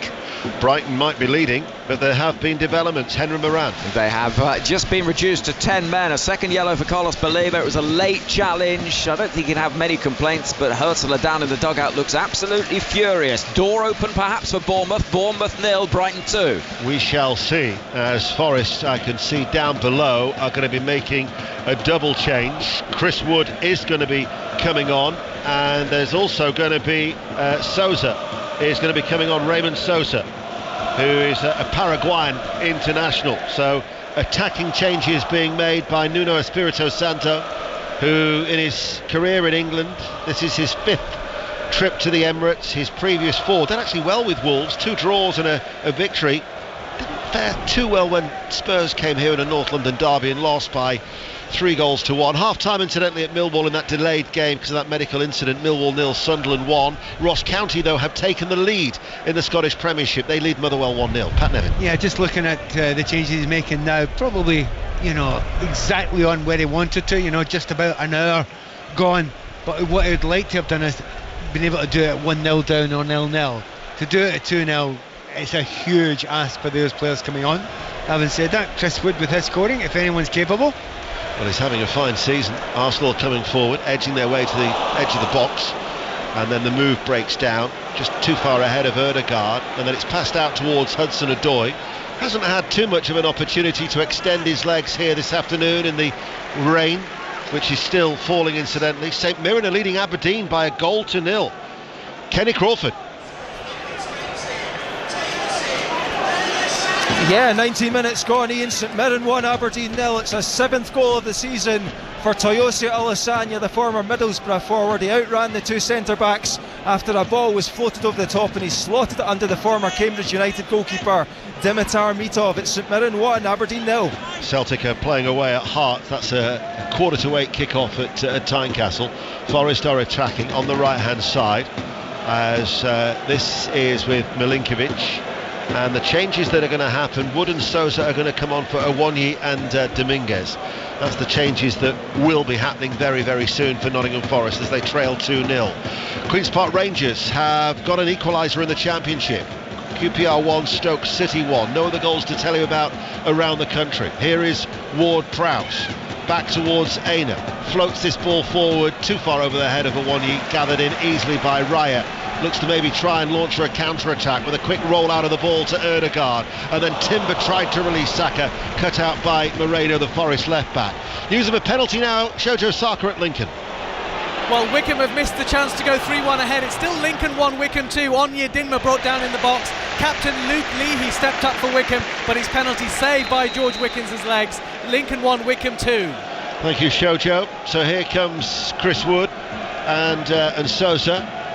The Awonyi will be replaced, only his second Premier League start, but a difficult afternoon for him, Pat Nevin. Yeah, it's against, we were talking about it at the start of the show, weren't we? The two centre-backs are fantastic, but they've not really had to break sweat, and I'm not sure I blame it on Awonyi coming back, because, you know, they just get very, very little service. However, getting towards the end of the game, I suspect everything will be put into the box now for Wood to go and attack. There's been a few chances for Silva to put it in the box so far. He's not done so. He has to do it more. Sousa with the cross, and straight away Milinkovic was on the end of that, but his downward header runs well wide. As with the blowy conditions, the rain is moving across the ground as we look, the way that Arsenal are playing from right to left, with 62 minutes played, and they're leading by 2-0 after Chelsea earlier beat Leicester City. So very imperative that Arsenal kept pace with the top three. Manchester City commentary to come, and we'll have news of Liverpool at Southampton tomorrow as part of 5 Live's Premier League Sunday from midday. That's a 2 o'clock kick-off, bottom against top, to be followed from Portman Road, Ipswich Town against Manchester United. Ruben Amorim's first game in charge of Manchester United, as Arsenal play the ball back to Gabriel, Saliba, Calafiore again in that central area. This is Erdegaard. It wouldn't be an exaggeration to say that he's been everywhere today, would it? Oh no, he's been by some distance the best football player on that field today. I was talking beforehand about how much Declan Rice has missed when he's not playing well. He's done a job of controlling the game, and it's not all about the power play and things that you get from Declan. You get something else from Erdegaard. He is a wizard. His control is phenomenal, and as we say, he's probably touched the ball 5 times since I started talking there. Well, Erdegaard to Saka, gives it back to Erdegaard. Erdegaard plays the ball in to the left-hand side of the penalty area. Aina, though, with the interception. Aina now makes a strong charging run forward. He's over the halfway line, and then Thomas Partey just comes across and takes it and stops him in his tracks, and all of a sudden Trossard now has got an area to run into. Yates is the one who's having to fill in at right back. That was a heavy touch by Gabriel Jesus, and presents the ball back to Aina as Huddersfield Town lead Charlton by 2-1 in League One. But Forest are just starting to show a little bit more intent. Well, it's amazing. It often happens just after our mark in many games. The game opens out. There's a lot more space out there. Players get tired. Hudson-Odoi darts into the penalty area. Jota Silva tried to let it come across his body. Lunges into the challenge. Trossard too quick for him. Erdegaard is there and skips out of the challenge from the Nottingham Forest midfielder as well. Great fun, isn't it, watching him? It's absolutely joyous watching Erdegaard there, and he's having one of those days where he knows it doesn't matter how many, if there's 2 or 3 people diving in him, he is so far ahead of them that he's just jinking round players, he's ghosting round players, he's using their weight against themselves. It really is a joy to watch him today. There's been a sending off now in Paisley. St Mirren Aberdeen, Kenny Crawford. Yeah, it's 1-0 to the Buddies, the home side at the moment, but a big turning point potential in this match because Alex Gogic, the Cypriot defender, has been shown a straight red by John Beaton, the referee, for a sliding challenge on Shayden Morris, the winger, who just seemed to touch the ball away from before he got it. He's hanging about on the pitch because I think he's wondering whether VAR will overturn it. We'll keep you posted. St Mirren 1, Aberdeen 0. Cheers, Kenny. That was a 4 o'clock kick-off. They were underway at Ibrox 15 minutes earlier. That too was delayed, obviously. If there's any news of a Rangers goal against Dundee United, or for Dundee United to pop up with one as well, Gavin Wallace will give us news of that. Zinchenko is going to be coming on very, very soon here as Arsenal are attacking. Aina, though, with the interception. Arsenal quickly win it back. Trossard towards Jesus. Jesus, edge of the area for Moreno, goes for a curler. Left-footed, and it's off target. Zinchenko is going to be coming on. We'll go to Goodison. Everton against Brentford. Remember, Brentford down to 10 men. John Bennett. It's 0-0. The Everton fans getting frustrated with the inability of their team to take advantage of having one extra man. They're creating chances. Lindstrom with the latest one, but they're wasting them. Everton 0, Brentford 0. Calafiori's missed the last 5 games, so no surprise to see him withdrawn almost midway through the second half for Alexander Zinchenko to replace him at left back. We'll go to Villa Park. Pat Murphy. Villa 1, Palace 2. Palace have weathered the expected onslaught from Villa early on, and they'll continue to be dangerous on the break. Mateta, a diving header gathered by keeper Martinez. Villa 1, Palace 2. Nottingham Forest trailing 2-0. Zinchenko is on the field of play. I guess as well that there might be more changes because at some point Mikel Arteta will have that trip to Lisbon on his mind. I think he's had it on his mind since the second goal's gone in. But not necessarily bringing players on, actually leaving them on the bench because he's got that in mind. Do you want to give Declan Rice an entire game of rest? Do you want to give Kai Havertz exactly the same? So the fact that they're not on yet is maybe the most interesting thing because they've been rested for other games. Here is Saka on that far side, the right, playing from right to left. Infield to Ødegaard. Trossard now gets involved, out towards Timber. First time cross comes in. Saka's now inside the box. Alex Moreno is the player who will turn and clear it. St Johnstone are leading Kilmarnock by 1-0 in Perth in the Scottish Premiership. Harrogate Town are now leading at Gillingham. Gillingham 1, Harrogate Town 2. Arsenal are attacking. Ødegaard, cross towards the far post. Aina heads it away, only as far as Zinchenko. Crosses the ball back towards. Looking for a penalty there. Referee had a good view of that and says that there is no foul for a push from behind on Bukayo Saka. As a matter of course, VAR will have a check. Talking of VAR, Kenny Crawford. Yeah, and the referee here says at St Mirren Aberdeen is that Alex Gogic stays on the pitch. It's downgraded to a yellow, so no red card for St Mirren. St Mirren 1, Aberdeen 0. And VAR have already dismissed it, and that is no shock because there was hardly a touch on it. So I dismissed it before VAR did. There's nowhere near enough for a penalty kick there, but again, very open game now, enjoyable to watch unless you're a Nottingham Forest fan.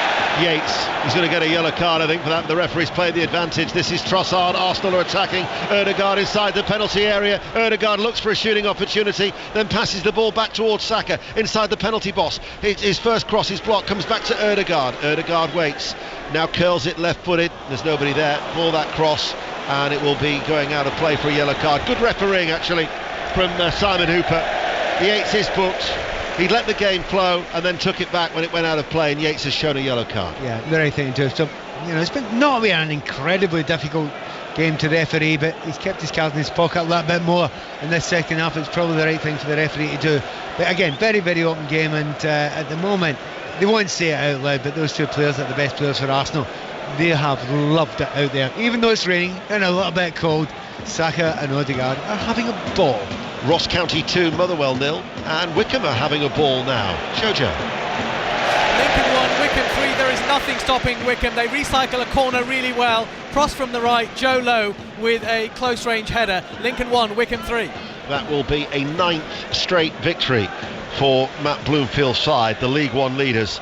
3-1 at Lincoln City. Wrexham were comfortably leading against Exeter the last we heard, and also at the top Birmingham earlier were beaten at Shrewsbury by 3 2-2. Goal at Oxford, Chris Coles. A glimmer of hope for Oxford. They now trail Middlesbrough by 4-2. Dane Scarlett with Oxford second, well found inside the box. Good finish into the corner. Oxford 2, Middlesbrough 4. Well, from a long throw on the right hand side, Jota Silva has hit it on the volley, then was repelled away by the Arsenal defence. He hit it instinctively, didn't he? I'll tell you what, he's really unlucky there. That was flying towards the goal. Just an Arsenal head got in the way. Whether he knew anything about it or not, I don't know. But a lovely little bit of skill there from Sosa, who's actually not Sosa, Silva it was, wasn't it? He took that in. I'm trying to explain to the listener what it looks like. It looks like a very, very scruffy version of Jack Grealish. They're going to make another change. Nico Williams is going to be coming on. Hudson-Odoi with a cross from the left-hand side. Wood and Mark heads it back across goal rather than at goal. And Forest just starting to enjoy a little bit of the ball here. Here is Ward-Prowse. Nothing to lose. May as well go for it. Getting the ball wide quite a few times. And if you've got Wood up front to go in and attack and hit the ball towards it, you've got a point to go to. Hudson-Odoi comes into the penalty area on the left-hand side. Out with Yates. Milinkovic now in a central position.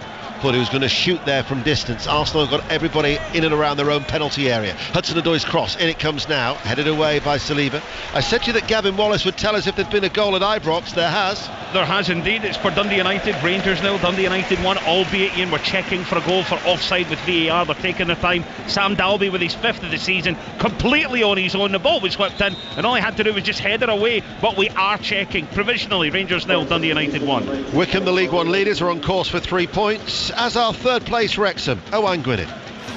Yeah, it's Wrexham 3, Exeter 0. Another header, another goal. James McLean with the corner. Ollie Rathbone with the header. Now it's on course to be a 7th home win in 8 for Wrexham. Wrexham 3, Exeter 0.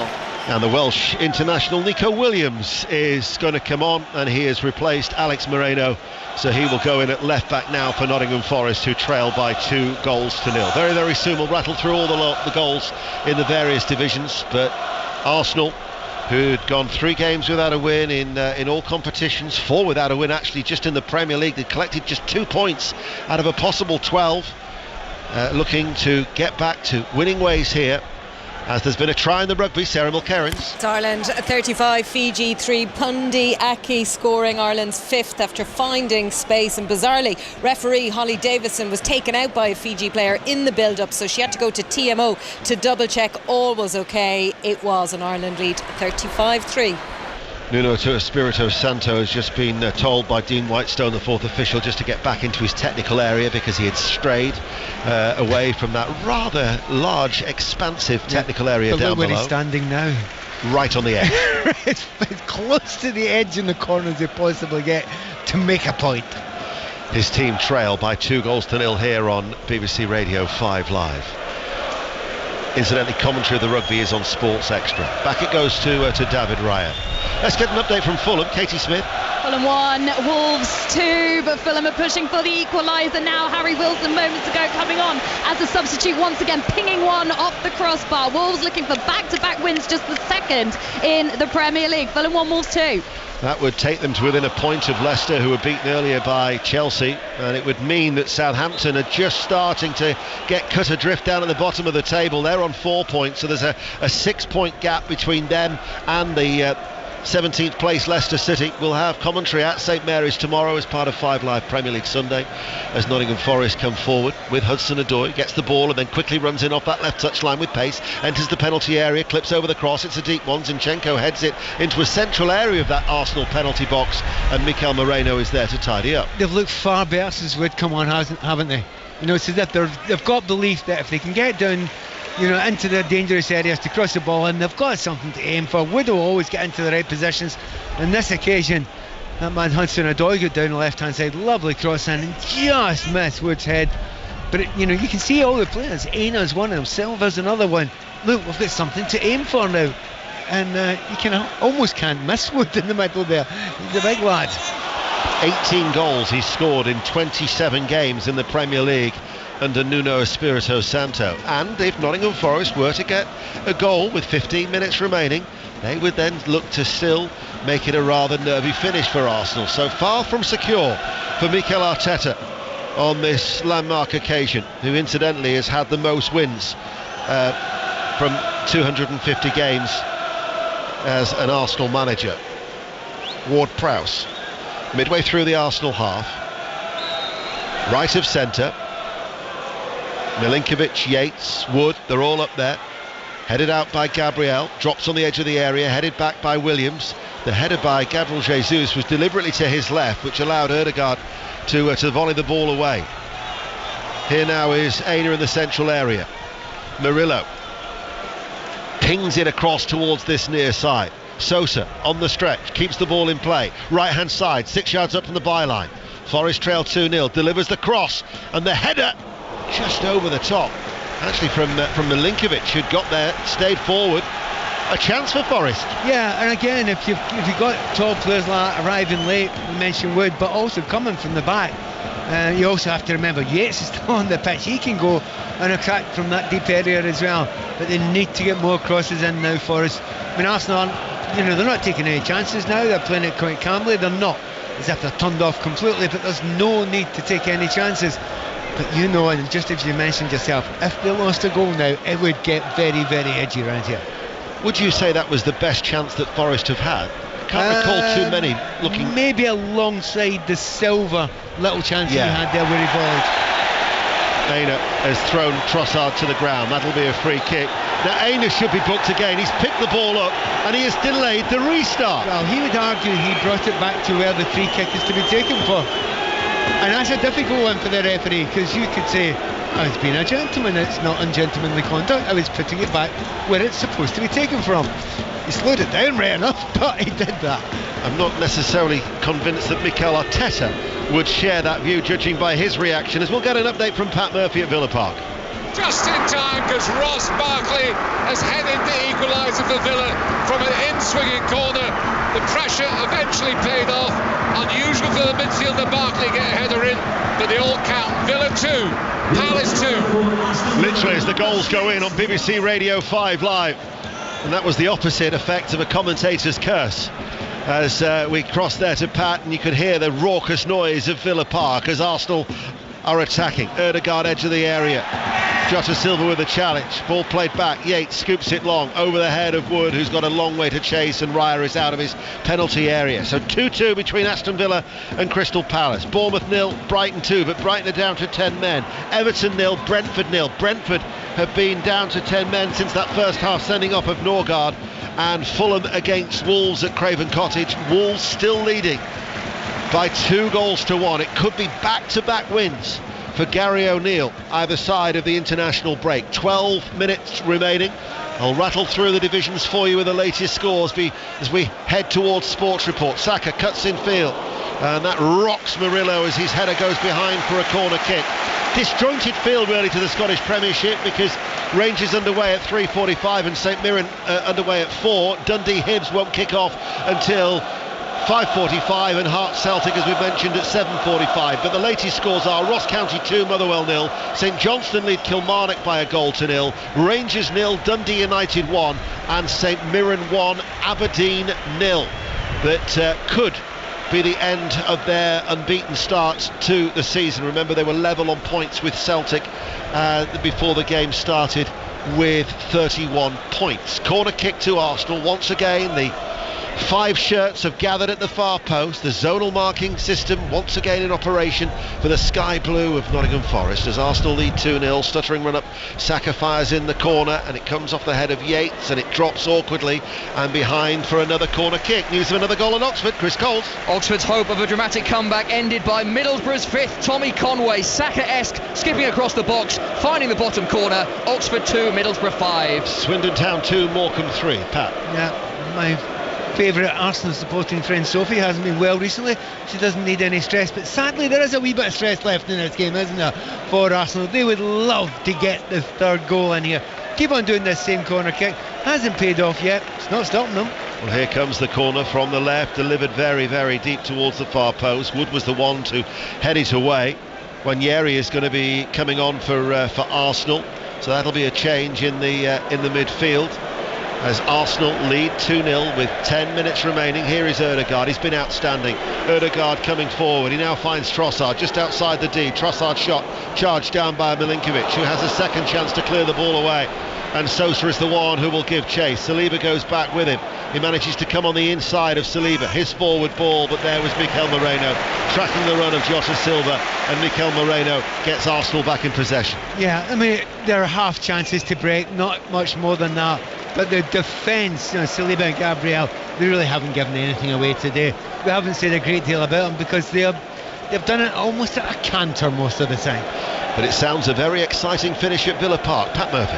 2-2, but since that equalised with Villa, Palace have had 2 chances. Sarr fluffed the volley, and just now Schlupp, expert with his left foot, hit the inside of the post from 15 yards out. Palace 2, Villa 2.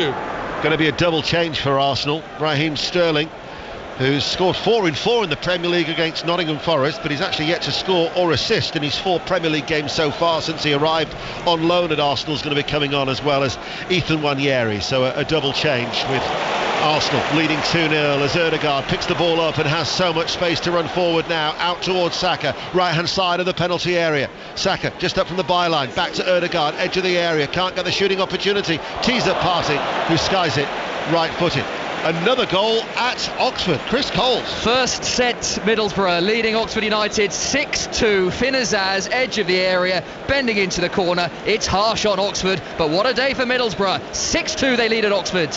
Nwaneri coming on for Ødegaard. Sterling will replace Saka as we will go to Henry at Bournemouth. Right.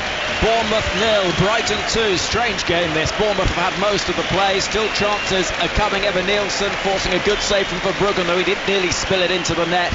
On comes Enes Ünal as well, trying to find a way through against 10-man Brighton, who lead by 2 goals to 0. Well, Ødegaard and Saka are both getting standing ovations here at the Emirates. They have had a very, very eye-catching afternoon. Oh, they've completely controlled this game. I mean, they have been given a lot of space, or they have been allowed to develop a lot of space on that right-hand side. But the intelligence of their movement, it's not just been them. Other players have worked alongside them. But they're a beautiful pairing to work together. So good luck, Nwaneri and Sterling. Follow that. You've got 8 minutes to do something that those two haven't done together. By the way, Nwaneri's a very special player, so you never know. He certainly is. He's still only 17, Ethan Nwaneri, but he's got a lot of real physicality about him now. So he is on. And in fact, Arsenal are still attacking. Here is Jesus looking towards Sterling, headed away by Murillo, picked back up by Jesus, off his chest, tries to wriggle his way through. Murillo again stops that attack, but again Forest lose the ball so easily, 30 yards out from goal, and Nwaneri straight away is in possession here, and it's Nwaneri who turns right corner of the area out towards that far side, and Arsenal lead 2-0. And there was that period, that slight period where Forest was showing intent, but Arsenal now have wrestled back the initiative and are back in control with 7 minutes remaining. And I've got work to do. I've still got to get League 2, League 1 and the Championship through. So the results in League 2, Grimsby 0, Colchester 1, Notts County 0, Newport County 0. They were the results. The games that have been played today, because Bradford, Fleetwood and Salford were all called off. So Wimbledon 0, Walsall 1, Carlisle 0, Doncaster Rovers 0, Chesterfield 0, Barrow 0, Gillingham 1, Harrogate 2, Swindon Town 2, Morecambe 3. As it stays like that, Carlisle will go to the bottom of the table. Shojo Saka, Lincoln against Wycombe. Lincoln are in with a sniff here. Lincoln 2, Wycombe 3. It was Tendai Darikwa with his second goal of the game. An absolute snorter from 25 yards out into the roof of the net. Lincoln 2, Wycombe 3. Well, Birmingham, who could be dropping to 4th the way it stands at the moment, as Arsenal come forward. Nwaneri's done well. Nwaneri looks to try and place it. A left-footed curling effort low, just wide of the left-hand post as we look. That would have been a fine goal. Oh, the step over is beautiful.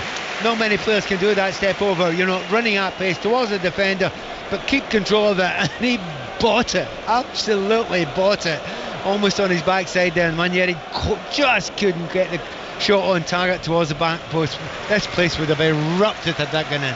It would, and it would have been his first goal in the Premier League. He's already scored 3 in his previous 10 appearances. The results in League 1 earlier today: Bolton beat Blackpool 2-1, Shrewsbury beat Birmingham 3-2, Stevenage 0, Leyton Orient 0. These are the latest scores. Barnsley 0, Wigan 1, Burton Albion 0, Stockport County 3. Crawley lead Rotherham by a goal to 0. Charlton Athletic, who have been down to 10 men since the sending off of Greg Doherty in the 36th minute, are losing at Huddersfield by 2-1. Lincoln 2, Wycombe 3, as Shojo Saka has just told us, but Wycombe on course for a 9th straight win, the leaders of League One.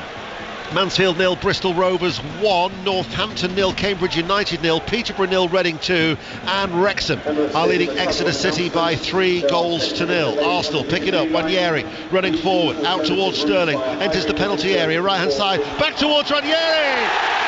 Special moment for the 17-year-old, left-footed, guides the ball in the bottom right-hand corner. The points are safe now, and Wanyeri with his first goal in the Premier League seals it. Arsenal 3, Nottingham Forest 0. Well, I won't go so far as to say who needs Odegaard and Saka, but the two that have come on in their place, well, they've answered the question. Can you do what the others have done before you? Yeah, they linked up really, really well. And Wanyeri had nearly scored just a few moments before, and you just see a player coming on and growing into a team very, very young. And it takes a wee while usually. Well, it's taken him no time at all. These Arsenal fans know that is a very, very special player for their future.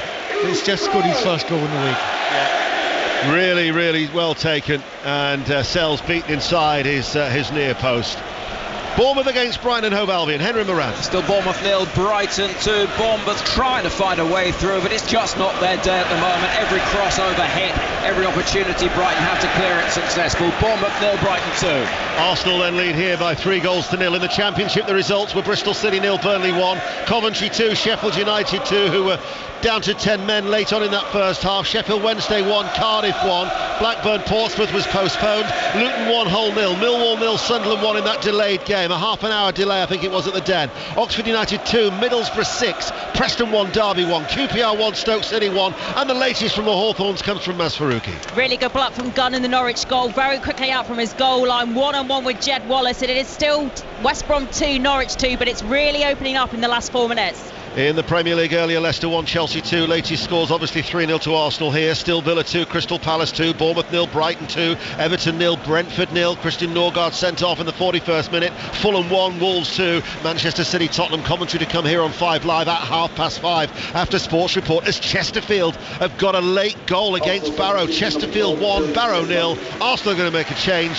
Kivior is going to be coming on, and Timber is the player who's going to be going off. Pat Nevin. Yeah, and he's done well in the game so far. But just a moment before that, a lot of the fans behind us were saying, Nathan, you're one of our own. And don't just football fans love that when they get somebody who goes through the youth team, he's been brought up through the club, and they know that he's a fabulous player as it is, but he's going to be extra special. The problem he's got just now is finding a place for him in this team, because it's very, very soon that he won't be knocking the door. He'll be smashing it down, and you've got to find a place for him. He's very special. Wolverhampton Wanderers were leading by 2-1. I'm hearing news of a late goal at Craven Cottage, but to who to? Katie Smith. This is remarkable. Fulham 1, Wolves 3, and the goal goes to the best man on the pitch today. Another for Mateus Cunha, edge of the D, just the left-hand side, scoops it up, lofted finish. Fulham 1, Wolves 3. And here, Nottingham Forest thought that they got a consolation as a ball in from Wood on the right corner of the penalty area, diagonal ball towards the far post. Jota Silva arriving, turns it in, but the flag is up. It'll get checked by VAR, but it looks like offside. Miles off, there's no doubt about it, but they've kept on going, give them that. But this has been a pretty one-sided match, certainly in terms of pure quality. Arsenal have been light years ahead of Forest just now, although there is an injury down there, and that's the last thing that Mikel Arteta wants just now with all the injuries he's got at the club. But you're right, it is miles offside, it will not stand. But Gavin Wallace at Rangers Dundee United. Yep, half-time, Rangers 0, Dundee United 1. Sam Dalby's 5th goal of the season. It'll not be one that the Rangers defence want to see back, as the ball was floated in and the former Wrexham and Leeds frontman was there all on his own to guide the header home to the right-hand side of Jack Butland. Rangers 0, Dundee United 1. And we'll get an update from Kenilworth Road with Aaron Paul. Luton 1, Hull 0. Luton desperately trying to cling on to 3 points. Hull, they're trying to throw punches here, but they're failing to land any. Slater, Simmons, Bedia, they've all had chances, a couple just beaten away by Thomas Kaminski in the Luton goal. Luton 1, Hull 0, played in torrential rain. The biggest surprise is that VAR check took as long as it did. It's absolutely ridiculous. It was terrible, incredibly obvious there, but actually I think the Arsenal players just be delighted. A little bit of a rest, taking it easy, and not that it's been an exhausting game for them. Football is tiring, But if you're the likes of Saliba and Gabriel, you've not really been tested that much today, have you? You've kind of cruised through this game. And you talk about the amount of games that players play. Some games are harder than others, and this, for a lot of Arsenal players, particularly the back, hasn't been a difficult one at all. Well, we'll, I'm sure, face a sterner test against Sporting in Lisbon on Tuesday night. We'll have commentary of that on BBC Radio 5 Live. We've got Manchester City, Tottenham coming up at 5:30. Tomorrow we'll have Southampton, Liverpool and Ipswich, Manchester United. So 3 more Premier League commentaries to bring you this weekend as Forest look for a consolation. We're into 5 minutes of added on time here at Arsenal. And then we'll Sports Report. We'll give you as much live reaction as we possibly can before crossing for that next commentary at 5:30. And just in case you haven't heard, there's a new podcast doing the rounds in the 5 Live Football Daily feed, The Commentator's View, which has received a soft launch in recent days. That's what they said, at least, anyway. Yeah, right. It was a day last week where I didn't hear about it for 10 minutes. Here is Trossard on the left-hand side. You actually got a favourable mention in it. You might want to give it a try. Zinchenko fires in the cross, takes a deflection and loops onto the roof of the net. That favourable mention was from me, by the way, not Alistair Bruce Ball or John Murray. That's very kind of you. I won't have the dig at you. Ask you were talking about all these games during the week. Which one are you doing? Are you in Lisbon or are you in... You'll have to tune in on Tuesday and find out. Yeah, good. Knowing you, Lisbon, yeah. Well, actually, that's of John Murray's favourite horn, that. Yes. Lovely city. It is a lovely city. So we're into stoppage time. The weather is still as it was at kick-off. Yeah, I'm looking forward to the walk down to King's Road Station after this. It's pouring down here, but we have been thoroughly entertained by a very, very good Arsenal performance. I think the fans will be very relieved that you look back on song. Yeah, 12 unbeaten at home as they corner in towards Gabriel, who was totally unmarked. There was again that cluster at the far post, and then he just left-footed, just took his eye off the ball and he just stabbed it down into the ground and stubbed it wide, and so that will be a goal kick to Nottingham Forest. Arsenal still leading by 3-0.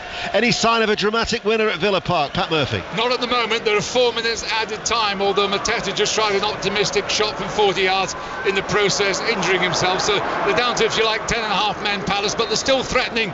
It's Villa 2, Palace 2. Carlisle United 0, Doncaster Rovers 0, but Jay McGrath has been sent off for Doncaster Rovers in the 96th minute as Bournemouth have got an injury time goal. Henry Moran. 2.5 minutes left of the 6 added on. David Brooks poking into the top corner from the edge of the 6-yard box. Bournemouth 1, Brighton 2. Luton Town incidentally have beaten Hull City by 1-0. That's 8 without a win now for Hull City, but a much needed win for Rob Edwards. All the results, all the reaction coming up in Sports Report on BBC Radio 5 Live. We're halfway through the 5 minutes of added on time, with Arsenal leading 3-0 as Murillo goes for a pile driver from a good 45 yards out with a free kick, left-footed, off target, goal kick. You know, he set up for that shot there. He wasn't giving too much away, other than the fact that his stance was halfway between Johnny Wilkinson, Ronaldo and about 4 other players there. He telegraphed he was going to have a shot from 40 yards.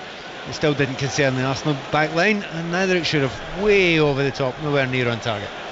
So in League One, Mansfield Town, Wrexham have won, Wycombe have won, so the top of the table, Wycombe 35, Wrexham 31, Stockport 30, they've won. Birmingham dropped to 4th after their defeat earlier today, as Peterborough United have got in that division an injury time goal back. Peterborough 1, Reading 2 is the latest score. We've got about 90 seconds remaining. Pat Nevin. Yeah, just that free kick there from outside the box. Now, Forest fans, if any are still listening, to explain where that was from.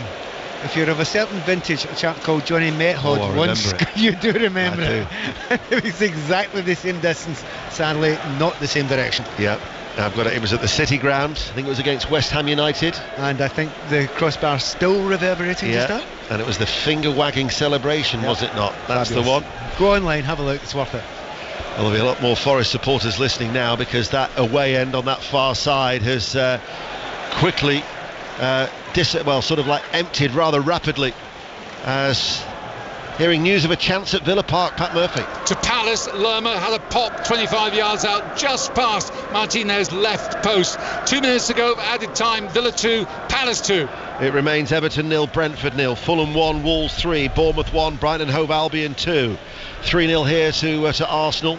One of the Arsenal supporters as well have headed for the exits too in these wild and wet conditions as Hudson-Odoi picks it up here for Forest in a central position. But we are now all out of the 5 minutes of added on time, and Arsenal looking to, well, we'll be getting back to winning ways, and there is indeed the full-time whistle. Ødegaard and Saka stealing the show, and a very, very handsome win for Arsenal, Pat Nevin.